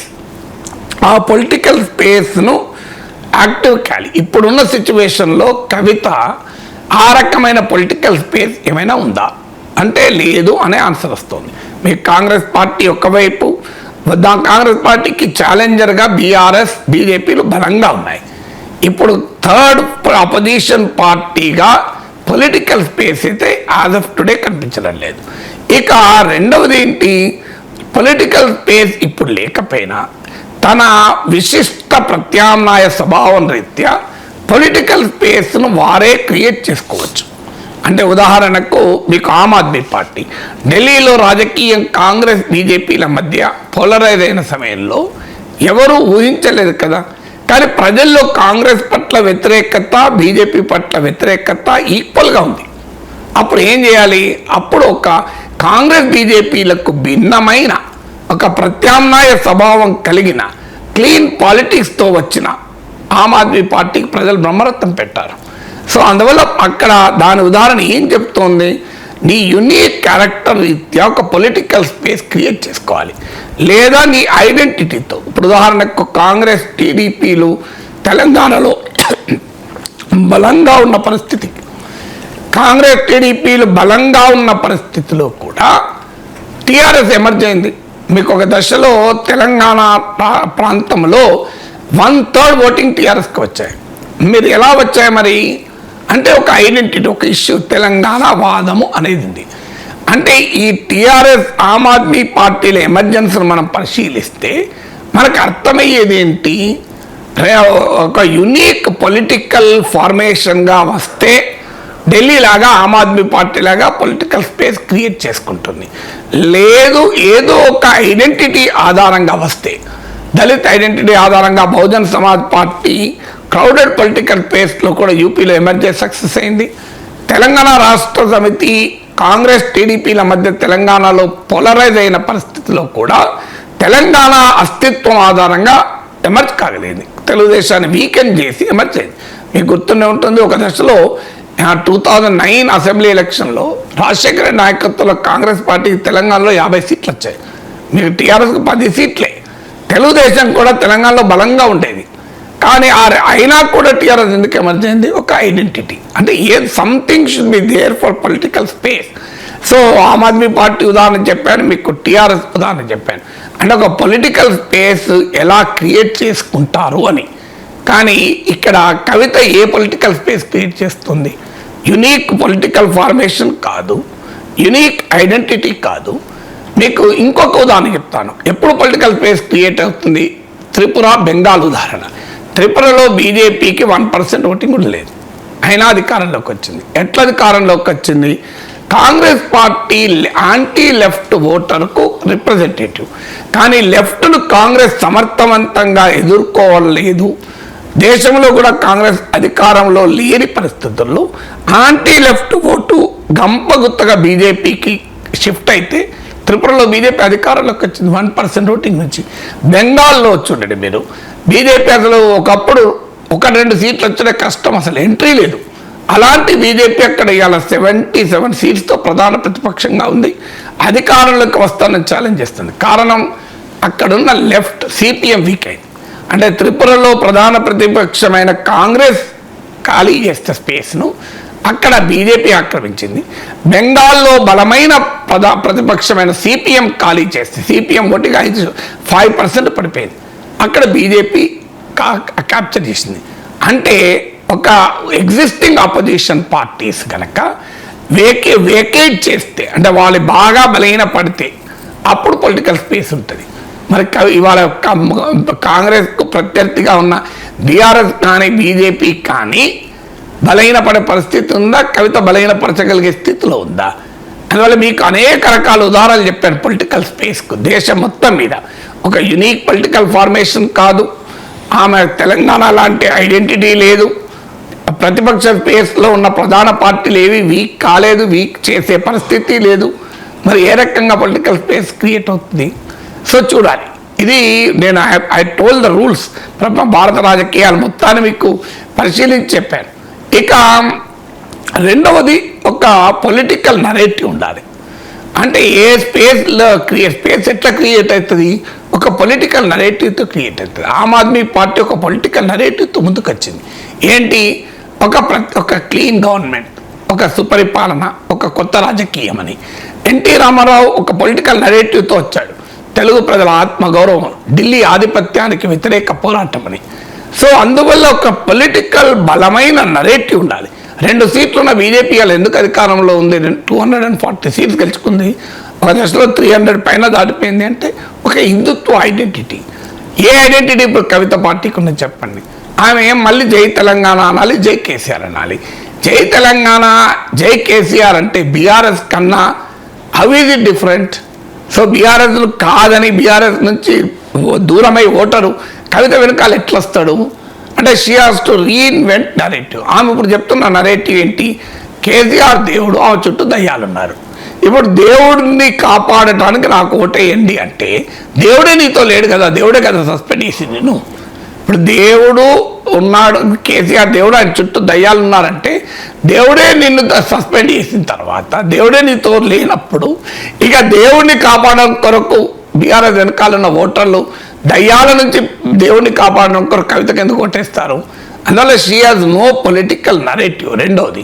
మూడవది లీడర్. ఇలా బీజేపీకి చూడండి, నరేంద్ర మోడీ నాయకత్వం ఎంత పెద్ద అసెట్. అన్ని ఎన్నికల్లో కూడా మీకు 2014, 2019 ఎలక్షన్స్లో CSDS centre for study of development society జరిపిన మీకు నేషనల్ ఎలక్షన్ స్టడీస్ ప్రకారము 1/3 of the voter, BJP voter మోడీని చూసి ఓటేశాడు. 2024లో బీజేపీకి 240కి తగ్గిన సమయంలో కూడా నేషనల్ ఎలక్షన్ స్టడీస్ డేటా ప్రకారం 1/4 of the voter, BJP voter మోడీని చూసి ఓటేశాడు. కొన్ని కర్ణాటక అలాంటి రాష్ట్రాలు, కొన్ని రాష్ట్రాలు అయితే 50% వరకు కూడా బీజేపీ ఓటర్ మోడీని చూసి ఓటేశాడు. ఇవాళ కవితకు ఆ రకమైన పొలిటికల్ ప్రొఫైల్ తెలంగాణలో రేవంత్ రెడ్డి, చంద్రశేఖర్ రావు, కేటీ రామారావు, హరీష్ రావు, మీకు బండి సంజయ్, ఈటల రాజేందర్, వీళ్ళందరూ, కిషన్ రెడ్డి, వీళ్ళందరికన్నా ఎక్కువ పొలిటికల్ ప్రొఫైల్ ఉందా? అది బిల్డ్ కావాలి. నేనేమీ జోస్యం చెప్పలేదు. మళ్ళీ నేను మీకు మెథడ్స్ చెప్పాను. ఈ మెథడ్స్లో ఈ ఫ్యాక్టర్స్ ఉండాలి అని చెప్పాను. ఆ ఫ్యాక్టర్స్ కవిత కనుక సంపాదించుకుంటే అవకాశం ఎప్పుడైనా ఉంటుంది, ఎవరికైనా ఉంటుంది. కవితకి ఏంటి, ఆ స్పేస్ నాగేశ్వర్కైనా ఉంటుంది. కానీ ఆ ఫ్యాక్టర్ సంపాదించుకోగలగాలి కదా. ఆమె ఇప్పుడున్న సిచ్యువేషన్ లేదు, ఆ ఫ్యాక్టర్స్ లేవు. అందువల్ల ఆమె ప్రయోగం ఇప్పుడున్న రాజకీయ పరిస్థితుల్లో మాత్రం పెద్ద హిట్ అయ్యే వాతావరణమే తెలియదు. సరే, నేను ఫ్యాక్టర్స్ అన్నీ చెప్పాను. ఈ ఫ్యాక్టర్స్లో ఏవైనా ఆమె అలవరుచుకోగలిగితే ఇంపాక్ట్ చూపెడుతుంది, లేకపోతే మాత్రం ఇప్పుడున్న స్థితిలో వాతావరణమే తెలియదు. కాళేశ్వరం ప్రాజెక్టుపై జస్టిస్ ఘోష్ నివేదిక ఆధారంగా కేసీఆర్ మీద అలాగే హరీష్ రావు మీద ఎలాంటి చర్యలు తీసుకోవద్దు అని హైకోర్టు మధ్యంతర ఉత్తర్వులు జారీ చేసింది. సో సార్, హైకోర్టు తీర్పు కాళేశ్వరం విచారణకు అడ్డంకి అవుతుందా? అడ్డంకి కాదని ప్రభుత్వము హైకోర్టులో సమర్పించిన దాన్ని బట్టి చూస్తే అర్థమవుతుంది కదా. సిబిఐ విచారణ పిసి ఘోష్ కమిషన్ నివేదిక పైన అని ఎవరు చెప్పారు? అది కాళేశ్వరం ప్రాజెక్టు పైన విచారణ. ఇది ఒక ఘోష్ కమిటీ నివేదిక ఆధారంగా విచారణ జరపద్దు, మాపై చర్యలు వద్దు అంటూ కేసీఆర్, హరీష్ రావు హైకోర్టుకు వెళ్ళారు. హైకోర్టు ఏమన్నదంటే దీని విచారణ పూర్తయ్యేంత వరకు వాళ్ళపైన ఎలాంటి చర్యలు పిసి ఘోష్ కమిషన్ ఆధారంగా మీరు చర్యలు తీసుకోకండి అని హైకోర్టు ఆదేశం. ఎందుకంటే పిసి ఘోష్ కమిషన్ ఏర్పాటు చట్టబద్ధతను పిటిషనర్లు క్వశ్చన్ చేశారు. సో దాని పిసి ఘోష్ కమిషన్ ఏర్పాటు చట్టబద్ధతను హైకోర్టు తేల్చేదాకా హరీష్ రావు, కేసీఆర్ల పైన ఎలాంటి చర్యలు తీసుకోకండి అన్నారు. తర్వాత దాని ఆధారంగా ఎలాంటి విచారణ, ఎందుకంటే చట్టబద్ధమే కానప్పుడు దాని ఆధారంగా విచారణ ఎలా ఉంటుంది? అందువల్ల దాని చట్టబద్ధతను మేము తేల్చేదాకా దీని ఆధారంగా పిసి ఘోష్ కమిషన్ వేదిక ఆధారంగా విచారణ జరపద్దు అని హైకోర్టు పేర్కొంది. కానీ దానికి రాష్ట్ర ప్రభుత్వం సబ్మిట్ చేసింది ఏంటంటే సిబిఐ విచారణ national dam safety authority report ఆధారంగా ఇతర రిపోర్ట్ల ఆధారంగా ఇన్వెస్టిగేషన్ జరుగుతుందని రాష్ట్ర ప్రభుత్వం క్లారిఫై కూడా చేసింది. అప్పుడు పిటిషనర్ల తరఫున లాయర్లు హైకోర్టు తెలిపింది ఏంటంటే సార్ మరి సిబిఐకి హ్యాండ్ ఓవర్ చేస్తూ ఇష్యూ చేసిన జీవోలో కూడా పీసీ ఘోష్ కమిషన్ నివేదికని ప్రస్తావించారు అన్నప్పుడు రాష్ట్ర ప్రభుత్వం సమర్పించింది ఏంటంటే లేదు, ఎన్డిఎస్ఏ రిపోర్ట్ ఆధారంగానే సిబిఐ విచారణ ఉంటుంది అని చెప్పారు. ఎన్డిఎస్ఏ రిపోర్ట్ ఆధారంగా ఉన్నా, ఎక్స్పర్ట్ కమిటీ రిపోర్ట్ ఆధారంగా ఉన్నా, పీసీ ఘోష్ కమిటీ ఆధారంగా ఉన్నా, ఇంకే రిపోర్ట్ ఆధారంగా ఉన్నా అల్టిమేట్గా అది కాళేశ్వరం ప్రాజెక్టుపై విచారణ. అందువల్ల ఐ డోంట్ థింక్ హైకోర్టు ఇచ్చిన తీర్పు కాళేశ్వరం విచారణను సిబిఐ చేపట్టకుండా అడ్డుకుంటుందా? అల్టిమేట్గా కేంద్ర హోంశాఖ అనుమతించి సిబిఐ విచారణ చేపట్టాలి. రాష్ట్ర ప్రభుత్వం రెఫర్ చేసింది. బీజేపీకి పొలిటికల్గా అనివార్యం కూడా అవుతుంది. సిబిఐ విచారణ జరపను అని కేంద్రం అంటే మీరు కేసీఆర్ని కాపాడటానికి జరపడం లేదన్న విమర్శ వస్తుంది కనుక కేంద్ర ప్రభుత్వం సిబిఐ పొలిటికల్ సంస్థ కాదు, కానీ కేంద్ర ప్రభుత్వం పొలిటికల్ సంస్థే కదా. అందువల్ల విచారణకు బహుశా సిబిఐ స్వీకరిస్తుంది. ఇట్స్ ఓన్లీ టెక్నికాలిటీస్ ప్రాసెస్ ఉంటుంది కదా, బ్యూరోక్రాటిక్ ప్రాసెస్ ఉంటుంది. ఆల్రెడీ రాష్ట్ర ప్రభుత్వం కేంద్రానికి రాసింది. కేంద్రం ఆ ప్రాసెస్లో సిబిఐ విచారణ మొదలవుతుంది. ఏముంది, పీసీ ఘోష్ కమిషన్ నివేదిక ఒకటి సిబిఐకి ఇవ్వదు, మిగతా మీకు NDSA national dam safety authority రిపోర్ట్లు, ఇతర ఎక్స్పర్ట్ కమిటీ రిపోర్ట్లు, పీసీ ఘోష్ కమిషన్కు ఏవేవైతే ప్రభుత్వం ఇచ్చిందో అవన్నీ కూడా మళ్ళీ సిబిఐకి ఇస్తుంది. అందువల్ల ఆ సిబిఐ వాటి ఆధారంగా విచారణ జరుపుతుంది. సమస్యల వేటి ఆధారంగా విచారణ జరిపామన్నది ముఖ్యం కాదు, ఏ అంశం పైన విచారణ జరుపుతామన్నది ముఖ్యం కదా. అంశం అయితే కాళేశ్వరమే కదా, ఆ కాళేశ్వరము కేసీఆర్ అంశం కాదు, ఇంకా వేరే అంశం ఏముంది. అందువల్ల ఈ రిపోర్టా ఆ రిపోర్టా అని కాదు, సిబిఐ ఇతర రిపోర్ట్ల ఆధారంగా విచారణ మొదలుపెట్టి ప్రాసెస్ మొదలైన తర్వాత బహుశా పీసీ ఘోష్ కమిషన్ రిపోర్ట్పై కూడా హైకోర్టు తీర్పు చెప్తుంది. ఒకవేళ ఘోష్ కమిటీని క్రాస్ చేసింది అనుకోండి హైకోర్టు, ఇక ఆ రిపోర్ట్ పక్కకు పోతుంది, మిగతా అంశాలు మిగతా వాటి ఆధారంగా ఉంటుంది. పీసీ ఘోష్ కమిషన్ కూడా అనేక అంశాల ఆధారంగానే కదా రిపోర్ట్ ఇచ్చింది. ఒక్క పీసీ ఘోష్ కమిషన్ ఏమైనా తపస్సు చేసి ఆయన దివ్య దృష్టితో కనుగొని రాసింది లేదు కదా. ఆయన కూడా NDSA report, expert committee report, ప్రభుత్వాల మినిట్స్, అనేక మందితో సాక్ష్యాలు, వీటి ఆధారంగానే కదా రిపోర్ట్ తయారైంది. ఆ రిపోర్ట్ ఏమీ ఆకాశం చూడిపడలే కదా. సో వాటి ఆధారంగా మళ్ళీ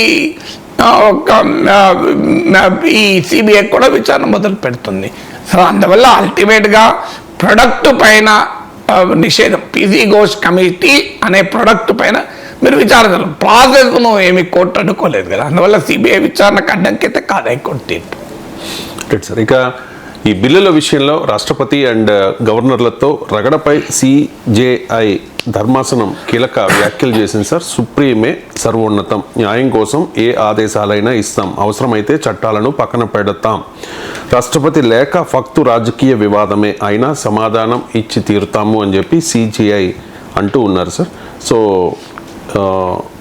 ఈ సుప్రీంకోర్టు వ్యాఖ్యల మీద మీ కామెంట్స్? నేను ఆ రిపోర్ట్లో, ఇది మీరు తెలుగు పత్రికలో వచ్చింది ఒక పార్ట్ ఆఫ్ రిపోర్ట్. యాక్చువల్గా రిపోర్ట్లో 3 న్యాయమూర్తులు ఒక very very interesting specific comment చేశారు. That shows the mood of the court అంటారు. So mood of the house అని అంటే మూడ్ ఆఫ్ ద కోర్ట్ అర్థమవుతుంది. సో ఇష్యూ ఏంటి, తమిళనాడు స్టేట్కి సంబంధించిన ఇష్యూ మీకు అందరికి గుర్తుండే ఉంటుంది. తమిళనాడు శాసనసభ ఆమోదించిన 10 బిల్లుల్ని గవర్నర్ ఏ నిర్ణయం తీసుకుండా తన దగ్గరే పెట్టుకున్నాడు. కొన్నిటిని రాష్ట్రపతికి పంపాడు, రాష్ట్రపతి కూడా ఏ నిర్ణయం తీసుకోలేదు. ఆర్టికల్ 200 ప్రకారం గవర్నర్కు 3 ఆప్షన్లు ఉంటాయి. 1 accept, 2 reject, 3 refer it to president. ఈ 3 కాక 4వ ఆప్షన్ ఎక్సర్సైజ్ చేశాడు తమిళనాడు గవర్నర్. తన దగ్గరే అట్టి పెట్టుకున్నాడు, నిర్ణయం తీసుకోలేదు. సో అది ఇష్యూ. ఎందుకంటే 4వ ఆప్షన్ లేదు, వాస్తవంగా ఉన్నాయే 3 ఆప్షన్లు ఆర్టికల్ 200లో. మీరు ఆమోదించండి, తిరస్కరించి తిప్పి పంపండి, లేదా రాష్ట్రపతికి నివేదించండి. ఈ 3 ఆప్షన్స్ ఆర్టికల్ 200లో ఉంటే లేని ఆప్షన్ గవర్నర్ ఎక్సర్సైజ్ చేసి దాన్ని నిరవధికంగా తన దగ్గర పెట్టేసుకున్నాడు. ఇది ఎలా చేయగలిగాడంటే రాజ్యాంగంలో ఒక వెసులుబాటు ఉంది. గవర్నర్ నిర్ణయం యాజ్ సూన్ యాజ్ పాసిబుల్ తీసుకోవాలి అని. ఇప్పుడు స్పీకర్లైనా గవర్నర్లైనా రాష్ట్రపతులైనా ఈ యాజ్ సూన్ యాజ్ పాసిబుల్కు ఒక పర్వర్టెడ్ మీనింగ్ ఇస్తున్నారు. యాజ్ సూన్ యాజ్ పాసిబుల్ అంటే టైం లిమిట్ లేదు కదా అని. That is a perverted meaning. అది రాజ్యాంగంలో యాజ్ సూన్ యాజ్ పాసిబుల్ అంటే దాని అర్జెన్సీ అర్థమవుతుంది కదా. ఇక అర్జెన్సీ అంటే 15 రోజులు, నెలలో, 3 నెలలు, 6 నెలలు ఎంతో కొంత ఉండాలి కదా. కానీ ఆ సభ సమయం ముగిసేంత వరకు కూడా నేను తీసుకొని అనడం కాన్స్టిట్యూషనల్ స్పిరిట్కి వ్యతిరేకం. లెటర్ వేరు, స్పిరిట్ వేరు. అందుకే లెటర్ అండ్ స్పిరిట్ అంటారు. కాన్స్టిట్యూషన్లో యాజ్ సూన్ యాజ్ పాసిబుల్ ఉంది కనుక అది కాలపరిమితి నిర్దిష్టంగా లేదు కదా అని గవర్నర్ల వాదన, కేంద్ర ప్రభుత్వ వాదన. దీనిపైన సుప్రీంకోర్టు తీర్పు చెప్తూ లేదు, ఇది నిరవధికంగా సమయం తీసుకునే అవకాశమే లేదు అని కొన్ని బిల్లులకు 1 month, కొన్ని బిల్లులకు 3 నెలల్లో నిర్ణయం తీసుకోకపోతే ఆటోమేటిక్గా ఆమోదం పొందినట్టుగానే భావించబడుతుంది అని ఒక తీర్పు ఇచ్చింది తమిళనాడు తీర్పు. ఈ తీర్పు పైన కేంద్రం అభ్యంతరం చెప్తూ సుప్రీంకోర్టుకు ప్రెసిడెన్షియల్ రెఫరెన్స్ ఇచ్చింది. ప్రెసిడెన్షియల్ రెఫరెన్స్ అంటే రాజ్యాంగంలో ఉన్న ఒక అవకాశం ఏంటంటే ఏదైనా ఒక అంశం పైన సీరియస్ కాన్స్టిట్యూషనల్ క్వశ్చన్ ఉంటే, అంటే రాజ్యాంగ రీత్యా వివరణ కావలసిన భాష్యం చెప్పాల్సిన అవసరం ఉంటే రాష్ట్రపతి రాజ్యాంగ భాష్యం చెప్పమని సుప్రీంకోర్టుకు నివేదిస్తారు. సో రాష్ట్రపతి నివేదించారంటేనే సుప్రీంకోర్టు రాజ్యాంగం పైన తీర్పు చెప్పే సర్వోన్నత వ్యవస్థ అని అర్థమైపోతుంది కదా. సో దీనిపైన సుప్రీంకోర్టు ఇప్పుడు విచారణ చేపట్టింది. ఈ విచారణ సందర్భంగా 5 బెంచ్ల ధర్మాసనంలో 3 justice Gavai, justice Narasimha, justice విక్రమ్నాథ్లు అంటే మెజారిటీ ఓరల్గా అబ్జర్వ్ చేసింది ఏంటంటే ఇలా నిరవధికంగా రాష్ట్రపతులు, గవర్నర్లు నిర్ణయాలు తీసుకోకుండా ఉంటే అసలు చట్టసభల అటానమీ దెబ్బతింటుంది కదా. ప్రజలు చట్టసభలకు అధికారం ఇచ్చారు చట్టాలు చేయమని. ఆ చట్టం చేస్తున్నారంటేనే ఒక అర్జెన్సీ ఉంటేనే చట్టం చేస్తారు, అర్జెన్సీ ఉంటేనే చట్టం చేస్తారు, ఇంకా అర్జెంటుగా ఉంటే ఆర్డినెన్స్ కూడా జారీ చేస్తారు. మరి అలాంటప్పుడు గవర్నర్ దానిపైన ఏ నిర్ణయం తీసుకోకుండా అలాగే ఉంటే అసలు చట్టసభల పని నిలిచిపోతుంది కదా. రాజ్యాంగంలో ఏ వ్యవస్థ కూడా మరో వ్యవస్థ పనిని ఆపకూడదు. సో రాజ్యాంగంలో ఉన్న ఏ వ్యవస్థ అయినా, గవర్నర్ ఒక వ్యవస్థ, ప్రజలు ఎన్నుకున్నటువంటి శాసనసభ ఇంకో వ్యవస్థ, శాసనసభ పనిని జరగకుండా ఉండడానికి ఎలా సాధ్యమవుతుంది? అది కూడా మళ్ళీ ప్రజలు ఎన్నుకున్న సభకు సావరిన్ అధికారం ఉంటుంది తప్ప నామినేటెడ్ పదవిలో ఉన్న గవర్నర్కి ఎట్లా సావరిన్ అధికారం ఉంటుంది? సావరినిటీ అంటే ఏంటి? ప్రజలు భారత రాజ్యాంగం ప్రకారం we the people of India, భారత ప్రజలమైన మేము అని రాజ్యాంగాన్ని తమకు తాముగా ఇచ్చుకున్నారు. అంటే సావరినిటీ లైఫ్ విత్ పీపుల్. ఆ పీపుల్ అందరూ సావరినిటీ ఎక్సర్సైజ్ చేయలేరు కనుక వారు ప్రజాస్వామ్యబద్ధంగా ఒక ప్రభుత్వాన్ని ఎన్నుకొని, ఒక చట్టసభను ఎన్నుకొని ఆ చట్టసభకు తమ అధికారాన్ని బదలాయిస్తారు. What is legislative assembly, what is parliament? ప్రజలందరి తరఫున వాళ్ళు నిర్ణయాలు తీసుకుంటారు. అంటే ప్రజల సావర్నిటీ కాస్త, ప్రజలకున్న సార్వభౌమాధికారం కాస్త ప్రజాప్రతినిధులకు బదలాయించబడి అసెంబ్లీకి వస్తుంది. దీన్ని మరి ఎవరాపాలి? ఆపే అధికారం గవర్నర్కి ఎలా ఉంటుంది? ఇది పీపుల్స్ సావర్నిటీ కదా. అందువల్ల 3 సభ్యుల ధర్మాసనం, 5 సభ్యుల ధర్మాసనంలో 3 సభ్యులు ఇలా నిరవధికంగా ఆపడం అనేది సరైంది కాదు అన్న అభిప్రాయాన్ని వ్యక్తం చేశారు. అంటే తమిళనాడు కేసులో అంతకుముందు సుప్రీంకోర్టు ఇచ్చిన తీర్పును ఇన్ ప్రిన్సిపల్ అంగీకరిస్తున్నారు. కానీ ఎక్కడ సమస్య వచ్చిందంటే ఇక్కడ క్వశ్చన్ ఏంటి? మరి గవర్నరు, రాష్ట్రపతి కూడా రాజ్యాంగబద్ధమైన వ్యవస్థ, కోర్టు కూడా రాజ్యాంగబద్ధమైన వ్యవస్థ. కోర్టు ఇలా బ్లాంకెట్గా, అంటే అన్ని సందర్భాల్లోనూ వర్తించేలా మీరు 1 రోజుల్లోనే నిర్ణయం తీసుకోండి, 3 నెలల్లోనే నిర్ణయం తీసుకోండి అని ఆదేశాలు జారీ చేసే అధికారం కోర్టుకుంటుందా? ఎందుకంటే ఇంతకుముందు చెప్పినట్లే కోర్టు ఒక రాజ్యాంగ వ్యవస్థ, గవర్నర్లు రాష్ట్రపతులు ఒక రాజ్యాంగ వ్యవస్థ. ఒక రాజ్యాంగ వ్యవస్థ మరో రాజ్యాంగ వ్యవస్థకున్న అధికారాలను అతిక్రమించగలదా? ఇది ప్రెసిడెన్షియల్ రెఫరెన్స్లో ఉన్న ఒక క్వశ్చన్ కూడా. దానికి జస్టిస్ గవాయ్ నిన్న మా ఓరల్గా అబ్జర్వ్ చేసింది ఏంటంటే బ్లాంకెట్ ఆర్డర్స్ ఇవ్వడం కరెక్ట్ కాదు అనే మీనింగ్ వచ్చేలా మాట్లాడారు.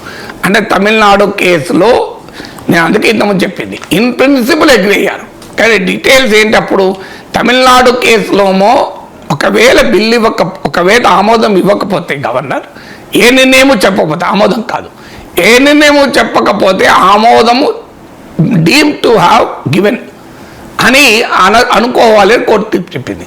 అందుకే ఇక్కడ జస్టిస్ గవాయ్తో పాటు జస్టిస్ విక్రమ్నాథ్తో ప్రశ్న అడిగాడు. 3 ఆప్షన్లు ఆర్టికల్ 200 గవర్నర్కి ఇస్తున్నాయి. 1 ఆమోదించడం, 2 తిరస్కరించడం, 3 రాష్ట్రపతికి నివేదించడం. 1 ఎందుకు డీమ్డ్గా ఉండాలి? Why deem to have accepted, why not deem to have rejected, why deem to have refer to president? Article 200 3 ఆప్షన్లు ఇచ్చినప్పుడు గవర్నర్ ఏ నిర్ణయం తీసుకోనప్పుడు 3 నెలల తర్వాత డీమ్ టు బి అనుకున్నప్పుడు ఈ 3 ఒక్కటే ఎందుకు ఉండాలి అని జస్టిస్ విక్రమ్నాథ్ ప్రశ్నించాడు. దాంతోపాటు జస్టిస్ నరసింహ అన్నది ఏంటంటే దీన్ని కేస్ టు కేస్ మెరిట్స్ ఆధారంగా చూడాల్సిన అవసరం ఉండవచ్చు అన్నాడు.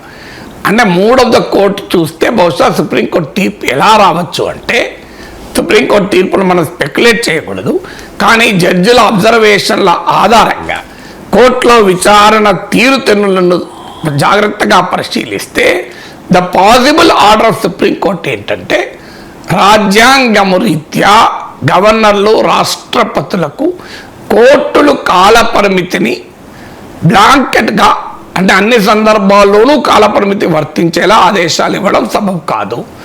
వీళ్ళే కాదు, స్పీకర్ కూడా ఇది వర్తిస్తుంది 3 నెలల్లో డిఫెక్షన్ పిటిషన్ చూడాలని. అందువల్ల ఇది కేస్ టు కేస్ మాత్రమే చూడాలి. ప్రతి కేసులో మెరిట్స్ ఆధారంగా ఈ కేసులు నిర్ణయించబడతాయి. అంటే అప్పుడు జరిగేది ఏంటంటే గవర్నర్ ఆపినప్పుడల్లా కోర్టుకు వెళ్ళాలి. కోర్టు అప్పుడు 3 నెలల టైమో ఇచ్చి ఇది ఈ కేసులో మాత్రం మీరు నిర్ణయం తీసుకోండి అని చెప్తుంది. ఇప్పుడు మేఘచంద్ర సింగ్ కేసు నుంచి ఇటీవల బీఆర్ఎస్ ఎమ్మెల్యేల వరకు కేసులో పాడి కౌశిక్ రెడ్డి కేసు వరకు జరిగింది ఏంటి? మీరు 3 నెలల్లో నిర్ణయం, స్పీకర్ తన నిర్ణయం చెప్పాలి అన్నారు కదా.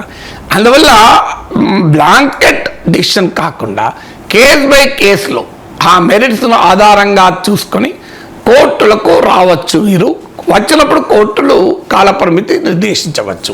కానీ అన్ని సందర్భాల్లోనూ మీరు నెల లోపలే నిర్ణయం తీసుకోవాలి, మీరు 3 నెలలు నిర్ణయం తీసుకోవాలి అంటే గవర్నర్ రాష్ట్రపతులకు ఉండే రాజ్యాంగ స్వయం ప్రతిపత్తిని కూడా ప్రశ్నించినట్లు అవుతుంది కదా అని సుప్రీంకోర్టు తీర్పు చెప్పే అవకాశం కనబడుతుంది. ఇక జియోపొలిటికల్ ఇష్యూస్ విషయానికి వస్తే షాంఘై కోఆపరేషన్ ఆర్గనైజేషన్ సమ్మిట్లో పుతిన్, జిన్పింగ్ అండ్ మోదీల కలయికను బహుశా ట్రంప్ సహించలేకపోతూ ఉన్నాడేమో సార్. పీటర్ నవారో ట్రంప్ సలహాదారు చాలా కీలకమైన వ్యాఖ్యలు చేశారు. భారత్ రష్యాతో కాదు అమెరికాతో ఉండాలి, మోదీ అవకాశవాది, ఆ అవకాశవాదంతోనే జిన్పింగ్ పుతిన్లను కలిశారు, ఇది సిగ్గుచేటు అంటూ కూడా నవారో కామెంట్ చేసిన పరిస్థితి. ఎందుకు sir Trump Putin, Modi, Jinping ఈ 3 కలిస్తే అంత భయపడుతూ ఉన్నాడు? అలా భయపడుతున్నాడు, సహించలేకపోతున్నాడు, ఓరలేకపోతున్నాడు అని క్లియర్గా కనబడుతుంది. ఎందుకు? అమెరికా విదేశాంగ విధానం ఎలా ఉంటుందంటే ప్రపంచంలో 2 దేశాలు ఘర్షణ పడుతుంటే ఎవరో ఒకవైపు ఉండి తన ప్రయోజనాల్ని, తన ఆధిపత్యాన్ని నిలబెట్టుకుంటుంది. Divide and rule policy. Russia ఉక్రెయిన్లు ఘర్షణ ఉక్రెయిన్ వైపు ఉన్నది. ఇజ్రాయెల్ ఇరాన్ ఘర్షణ ఇజ్రాయెల్ వైపు ఉంది. ఇరాన్ల మధ్య యుద్ధం అప్పుడు ఒకవైపు ఉంది. ఇలా ప్రతి సందర్భంలోనూ ఒకవైపు ఉంటుంది. ఆ ఒకవైపు ఉండి తన ప్రయోజనాల్ని కాపాడుకుంటుంది. కొన్ని సందర్భాల్లో డ్యూయల్ కంటైన్మెంట్ అంటారు అమెరికన్ ఫారిన్ పాలసీ. ఇద్దరి వైపు ఉన్నట్టు చేసి తన ప్రయోజనాలు కూడా కాపాడుకుంటుంది. ఇండియా పాకిస్తాన్ అందుకు ఉదాహరణ. సాధారణంగా ఏంటంటే ఒక ఘర్షణలో దూరి ఆ ఘర్షణను తనకు అనుకూలంగా మలుచుకోవడం అనేది అమెరికాకు అలవాటు. భారత్ చైనాల మధ్య ఘర్షణను కూడా అదే విధంగా ఈ ఇండో పసిఫిక్ ప్రాంతంలో అమెరికా ఆధిపత్యాన్ని నిలబెట్టడానికి, అమెరికా ప్రయోజనాలు కాపాడటానికి ఇండియాను ఉపయోగించుకుందామన్నది అమెరికా ఆలోచన. అందులో భాగంగానే ఇక్కడ క్వాడ్ ఏర్పాటు చేసింది. మిడిల్ ఈస్ట్ క్వాడ్గా పిలువబడే I2U2 ఏర్పాటు చేసింది. భారత్ కూడా చైనాతో ఉన్న వివాదాల రీత్యా, ఇబ్బందుల రీత్యా మనం కూడా ఈ రెండిట్లో చేరాం. క్వాడ్లో అమెరికా, జపాన్, ఆస్ట్రేలియా, భారత్ భాగస్వామి. ఇది చైనాను నియంత్రించే వ్యవస్థ. I2U2 అని Israel, India, United states, United Arab Emirates అని. అందువల్ల ట్రంప్ ఏం ఆశించాడంటే చైనాను నియంత్రించే వ్యవస్థలో భారత్ మనకు శాశ్వత భాగీదారి అనుకున్నాడు. ఎందుకంటే ఇండియాకు చైనాకు తీవ్రమైన ఇబ్బందులు ఉన్నాయి. మనకు సరిహద్దు ఘర్షణ ఉంది. చైనా పాకిస్తాన్ నెక్సస్ ఉంది. సో యునైటెడ్ నేషన్స్లో సెక్యూరిటీ కౌన్సిల్లో భారత్ సభ్యత్వం కొరకు కోరుతుంటే చైనా అడ్డుపడుతోంది. మసూద్ అజర్ లాంటి తీవ్రవాదుల్ని పరిపట్టడంలో యునైటెడ్ నేషన్స్లో చైనా పాకిస్తాన్కి అండగా ఉంది. ఇవన్నీ వివాదాలు ఉండడం వల్ల ఆటోమేటిక్గా మాకు బ్లాంక్ చెక్ ఇండియా ఇచ్చేస్తుంది అని ట్రంప్ కోరిక. కానీ ఎప్పుడైతే ట్రంపే ఇండియాకు వ్యతిరేకంగా తయారై ఐ లవ్ పాకిస్తాన్ అంటూ డ్యూయట్లు పాడడం మొదలుపెట్టాడు అసీం మునీర్తో కలిసి, మరి India should also think about it self కదా. నిన్ను నమ్మి క్వాడ్లో చేరాం, ఏం చేశావు నువ్వు? నమ్మక ద్రోహం చేశావు. అందువల్ల ఆటోమేటిక్గా పాకిస్తాన్ విషయంలోనే అమెరికా మనకు సహకరించకపోతే చైనా విషయంలో అమెరికా మనకు సహకరించే అవకాశమే లేదు. ఎందుకంటే చైనా ఇది మచ్ స్ట్రాంగర్ పవర్ కనుక. ఇప్పుడు ఉక్రెయిన్ రష్యాల మధ్య యుద్ధం వస్తే ట్రంప్ ఏమంటున్నాడు? రష్యా ఇది స్ట్రాంగ్ పవర్, నువ్వు ఎందుకు పెట్టుకున్నావు అని అంటున్నా లేదా? నీ 20% ల్యాండ్ ఇచ్చేసేయి, అందువల్ల నువ్వు రష్యాతో పెట్టుకోకు, నీకన్నా పెద్ద మిలిటరీ పవర్ ఏమనుకుంటున్నావు అన్నాడు. రేపు ఇండియా చైనా గారు వస్తే అదే చెప్తాడు Trump. China is a very big power, what do think? China is a major power. నాకు చైనాతో పని ఉంటుంది తప్ప నీతో పని ఉంటుందా ఇండైరెక్ట్గా. సో అందువల్ల చైనాతో పెట్టుకోకు. వాట్ ఈ చైనాస్ మిలిటరీ ఎంత? ఆక్సా ఇచ్చిన మొత్తానికి ఇచ్చేసాయి, ఇంకా కావాలంటే ఇంకా ల్యాండ్ అడిగితే ల్యాండ్ కూడా ఇచ్చేసాయి అంటాడు రేపు ట్రంప్. అందువల్ల ట్రంప్ మీద ఆశలు పెట్టుకొని ఇండియా చైనాతో ఘర్షణ పడితే ఉక్రెయిన్ గతే మనకు పడుతుంది. ఇది భారత ప్రభుత్వానికి జ్ఞానోదయం కలిగింది. మాలాంటి వాళ్ళం ఎప్పటి నుంచో చెప్తున్నాం, కానీ సమయం రావాలి కదా దేనికైనా.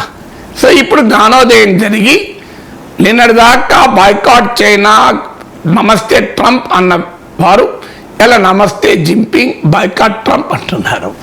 మేము ఎప్పుడైనా చెప్పేది ఎవరితోనైనా India's relation with one country should not be at the cost of some other country or should not be defined by another country. సరిగ్గా మోడీ ఇప్పుడు ఇదే అన్నాడు కదా, మాలాంటి వాళ్ళు ఎప్పటి నుంచో అదే చెప్తున్నాం కదా. ఇండియన్ ఇంట్రెస్ట్లకు అనుగుణంగా మనం ఉండాలి తప్ప అమెరికాకు జూనియర్ పార్ట్నర్గా అమెరికన్ ఇంట్రెస్ట్ల కొరకు మనం పని చేయకూడదు. భారత ప్రయోజనాల కొరకు చైనాకు వ్యతిరేకంగా అమెరికాతో కలవాల్సి వస్తే కలుస్తాం, కానీ అవసరం వస్తే చైనా పాకిస్తాన్ డీలింగ్ చేయడానికి చైనాతో సంబంధాలు మెరుగుపరుచుకోవడం వల్ల ఇండియన్ ఇంట్రెస్ట్ ఉంటే మెరుగుపరుచుకుంటాం. ఇది స్ట్రాటజిక్ అటానమీ అంటారు.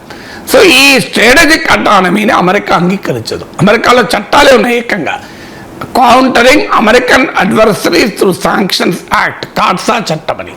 అంటే ఏ దేశమైనా అమెరికా మిత్రులతో సంబంధాలు కలిగి ఉంటే ఆ దేశాలను శిక్షించడానికి అమెరికా ప్రభుత్వానికి అధికారం ఉంటుంది. ఇక్కడ ప్రపంచంలో ఈ చట్టం వేరే ఎక్కడ ఏ దేశంలోనే ఉందా? అంటే అమెరికా శత్రువుల్ని కూడా ఇతర దేశాలు శత్రువులుగానే భావించాలి అని. అది వెనిజులా నుంచి మీకు చైనా వరకు. దీన్ని ఇండియా అంగీకరించడం లేదు. మా శత్రువులు మా మిత్రులు మేము చూసుకుంటాం, మా శత్రువైన పాకిస్తాన్తో మీరు డ్యూయట్లు పాడడం లేదా? ఇది స్ట్రాటజిక్ అటానమీ అమెరికా అంగీకరించదు. తన మిత్ర దేశాలైన యూరోపియన్ దేశాలు స్ట్రాటజిక్ అటానమీ అనుసరించినా అమెరికా అంగీకరించడం లేదు. తమ మిత్ర దేశమైన ఉక్రెయిన్ స్ట్రాటజిక్ అటానమీ అన్న అమెరికా అంగీకరించలేదు. ఇక మనని ఎలా అంగీకరిస్తుంది? అందువల్ల స్ట్రాటజిక్ అటానమీ ఇండియా ప్రదర్శించడం అనేది జింపింగ్, పుటిన్, మోడీల కలయిక ఉదాహరణ. అది భరించలేకపోతున్నారు. తర్వాత షాంఘై కోఆపరేషన్ ఆర్గనైజేషన్ ఇది ఒక రకంగా యాంటీ వెస్ట్రన్ బ్లాక్. అది అంటే పశ్చిమ దేశాల ఆధిపత్యాన్ని ఒక ప్రత్యామ్నాయంగా ఏర్పడ్డ వ్యవస్థ ఇది. మీకు ఉదాహరణకు ఎస్సీఓ సెంట్రల్ డెవలప్మెంట్ బ్యాంక్ ఏర్పాటు చేయాలని జింపింగ్ ప్రతిపాదన ఎస్సీఓ డిక్లరేషన్లో ఉంది. అమెరికా ఇరాన్ పైన దాడిని ఎస్సీఓ ఖండించింది. అందువల్ల ఈ యాంటీ వెస్ట్రన్ అలయన్స్లో మోడీ ఉండడం ఏంటి అని, అంటే సర్వకాల సర్వావస్థల యందు మా సేవలోనే మీరు తరించాలి అన్నది అమెరికా ట్రంప్ విధానం. అందుకే మనం ఆ క్వాడ్లోనే ఉంటూ మనకు సహకారం ఇచ్చినా ఇవ్వకపోయినా తరించాలి అని. ఇందుకు భిన్నంగా మోడీ ప్రభుత్వం తన విదేశాంగ విధానంలో ఒక మార్పు చేసుకొని ఎస్సీఓకు వెళ్ళడమే కాకుండా ఎస్సీఓ డిక్లరేషన్పై మోడీ సంతకం పెట్టొచ్చారు. కొన్ని అభ్యంతరాలు మనకు ఉన్నాయి. ఇప్పుడు బెల్ట్ అండ్ రోడ్ ఇనిషియేటివ్ పైన ఒక పేరా ఉంది, దాన్ని ఇండియా అంగీకరించలేదు. టెర్రరిజాన్ని తీవ్రంగా ఖండించింది ఎస్సీఓ, అది ఇండియాకు అనుకూలం. అదే సమయంలో పాకిస్తాన్ పేరు పెట్టి ఖండించదు కదా, అది మనకు తెలుసు. చైనా పాకిస్తాన్ నెక్సెస్ చైనా వదులుకోదు మనకు తెలుసు. ఇలాంటి మ్యూచువల్లీ డిసగ్రిమెంట్ ఇష్యూస్ను పక్కన పెట్టి ఇండియా ఎస్సీఓలో పాత్ర పోషించింది. 3 ఏళ్లుగా ఎస్సీఓ సమావేశాలు కూడా మోడీపోతలేడు. అందువల్ల ఇవాళ ఎస్సీఓ సమావేశాలకు పోవడము, 3 ఏళ్లుగా పోని మోడీ ఒక రకంగా సిగ్నల్ ఇచ్చాడు. తర్వాత రష్యా, ఇండియా, చైనా అనే ట్రైకాన్ ఉంది. ఇది యాక్టివేట్ అయితే అమెరికా ఆధిపత్యానికి ఒక సవాల్. బ్రిక్స్ కలిస్తేనే అమెరికా ట్రంప్ భరించలేకపోతున్నాడు. బ్రిక్స్లో అమెరికా మిత్ర దేశాలైన సౌదీ అరేబియా లాంటి దేశాలు కూడా ఉన్నాయి. ఇక రష్యా, ఇండియా, చైనా ఒకే ప్లాట్ఫామ్ మీదకి వస్తే ప్రపంచ balance of political, economic and military power మారిపోతుంది, కంప్లీట్గా చేంజ్ అవుతుంది. ఇది మల్టీపోలార్ వరల్డ్కి దారితీస్తుంది. అమెరికా దాన్ని అంగీకరించదు. ఎందుకంటే అమెరికా కోరుకునేది తానే అగ్రరాజ్యంగా ఉండాలి, యూనిపోలార్ వరల్డ్గా ఉండాలని. యూరోప్ ఐక్యంగా ఉంటేనే ట్రంప్ భరించలేకపోతున్నాడే. సో అందువల్ల రష్యా, ఇండియా, చైనా రిక్ అంటారు. ఇది ఒక అరేంజ్మెంట్ కూడా ఉంది. జింపింగ్, పుటిన్, మోడీ ఈ గ్రూప్ ఫోటో చూస్తే అమెరికా కనిపించేది రిక్, రష్యా, ఇండియా, చైనా. ఈ ముగ్గురు కలిస్తే నీకు ప్రపంచంలో బ్యాలెన్స్ ఆఫ్ పవరే మారిపోతుంది. అమెరికా ఎకనామిక్ డామినేషన్ ఆగిపోతుంది, అమెరికా మిలిటరీ డామినేషన్ ఆగిపోతుంది, అమెరికా పొలిటికల్ డామినేషన్ ఆగిపోతుంది. దీన్ని, ఈ మల్టీపోలారిటీని ట్రంప్ సహించలేడు. మోడీ ఆ మల్టీపోలారిటీని ఎంఫసైజ్ చేయడం కూడా అమెరికా భరించలేకపోవటానికి కారణమైంది. ఇక ట్రంప్ ఏంటి, ఇండియా ఇది డెడ్ ఎకానమీ, అసలు చచ్చిపోతున్న ఆర్థిక వ్యవస్థ, రష్యాతో కలిపి మునిగి సావండి, మీ పైన 50% టారిఫ్లు వేస్తా, రష్యా నుంచి ఆయిల్ కొంటే అని మొదలుపెట్టాడు. దీనికి కౌంటర్గా మనం చైనాతో ట్రేడ్ పెంచుకోవడానికి అగ్రీ అయ్యాం. రష్యాతో ఆయిల్ పర్చేజెస్ సెప్టెంబర్లో పెరగబోతున్నాయి, తగ్గకపోగా. సో ఆటోమేటిక్గా ఎస్సీఓ ద్వారా విస్తృతమైన ఇతర దేశాలతో కూడా సంబంధాలకు పెరుగవుతున్నాయి. సహజంగానే ట్రంప్ దీన్ని సహించలేడు. కానీ ట్రంప్ ఆశించింది ఏంటంటే ఇండియా డెడ్ ఎకానమీ అన్నప్పుడు ఆయన ఉద్దేశం ఏంటంటే నా టారిఫ్ల వల్ల ఇండియా డెడ్ ఎకానమీ అవుతుంది, నువ్వు మేల్కోని. అంటే మనం చూపెట్టాం కదా, we are not dead country, India is a live and kicking country. అది ట్రంప్కు అర్థమైంది, అందుకే భయపడుతున్నాడు, అందుకే సహించలేకపోతున్నాడు. Right sir, thank you so much sir.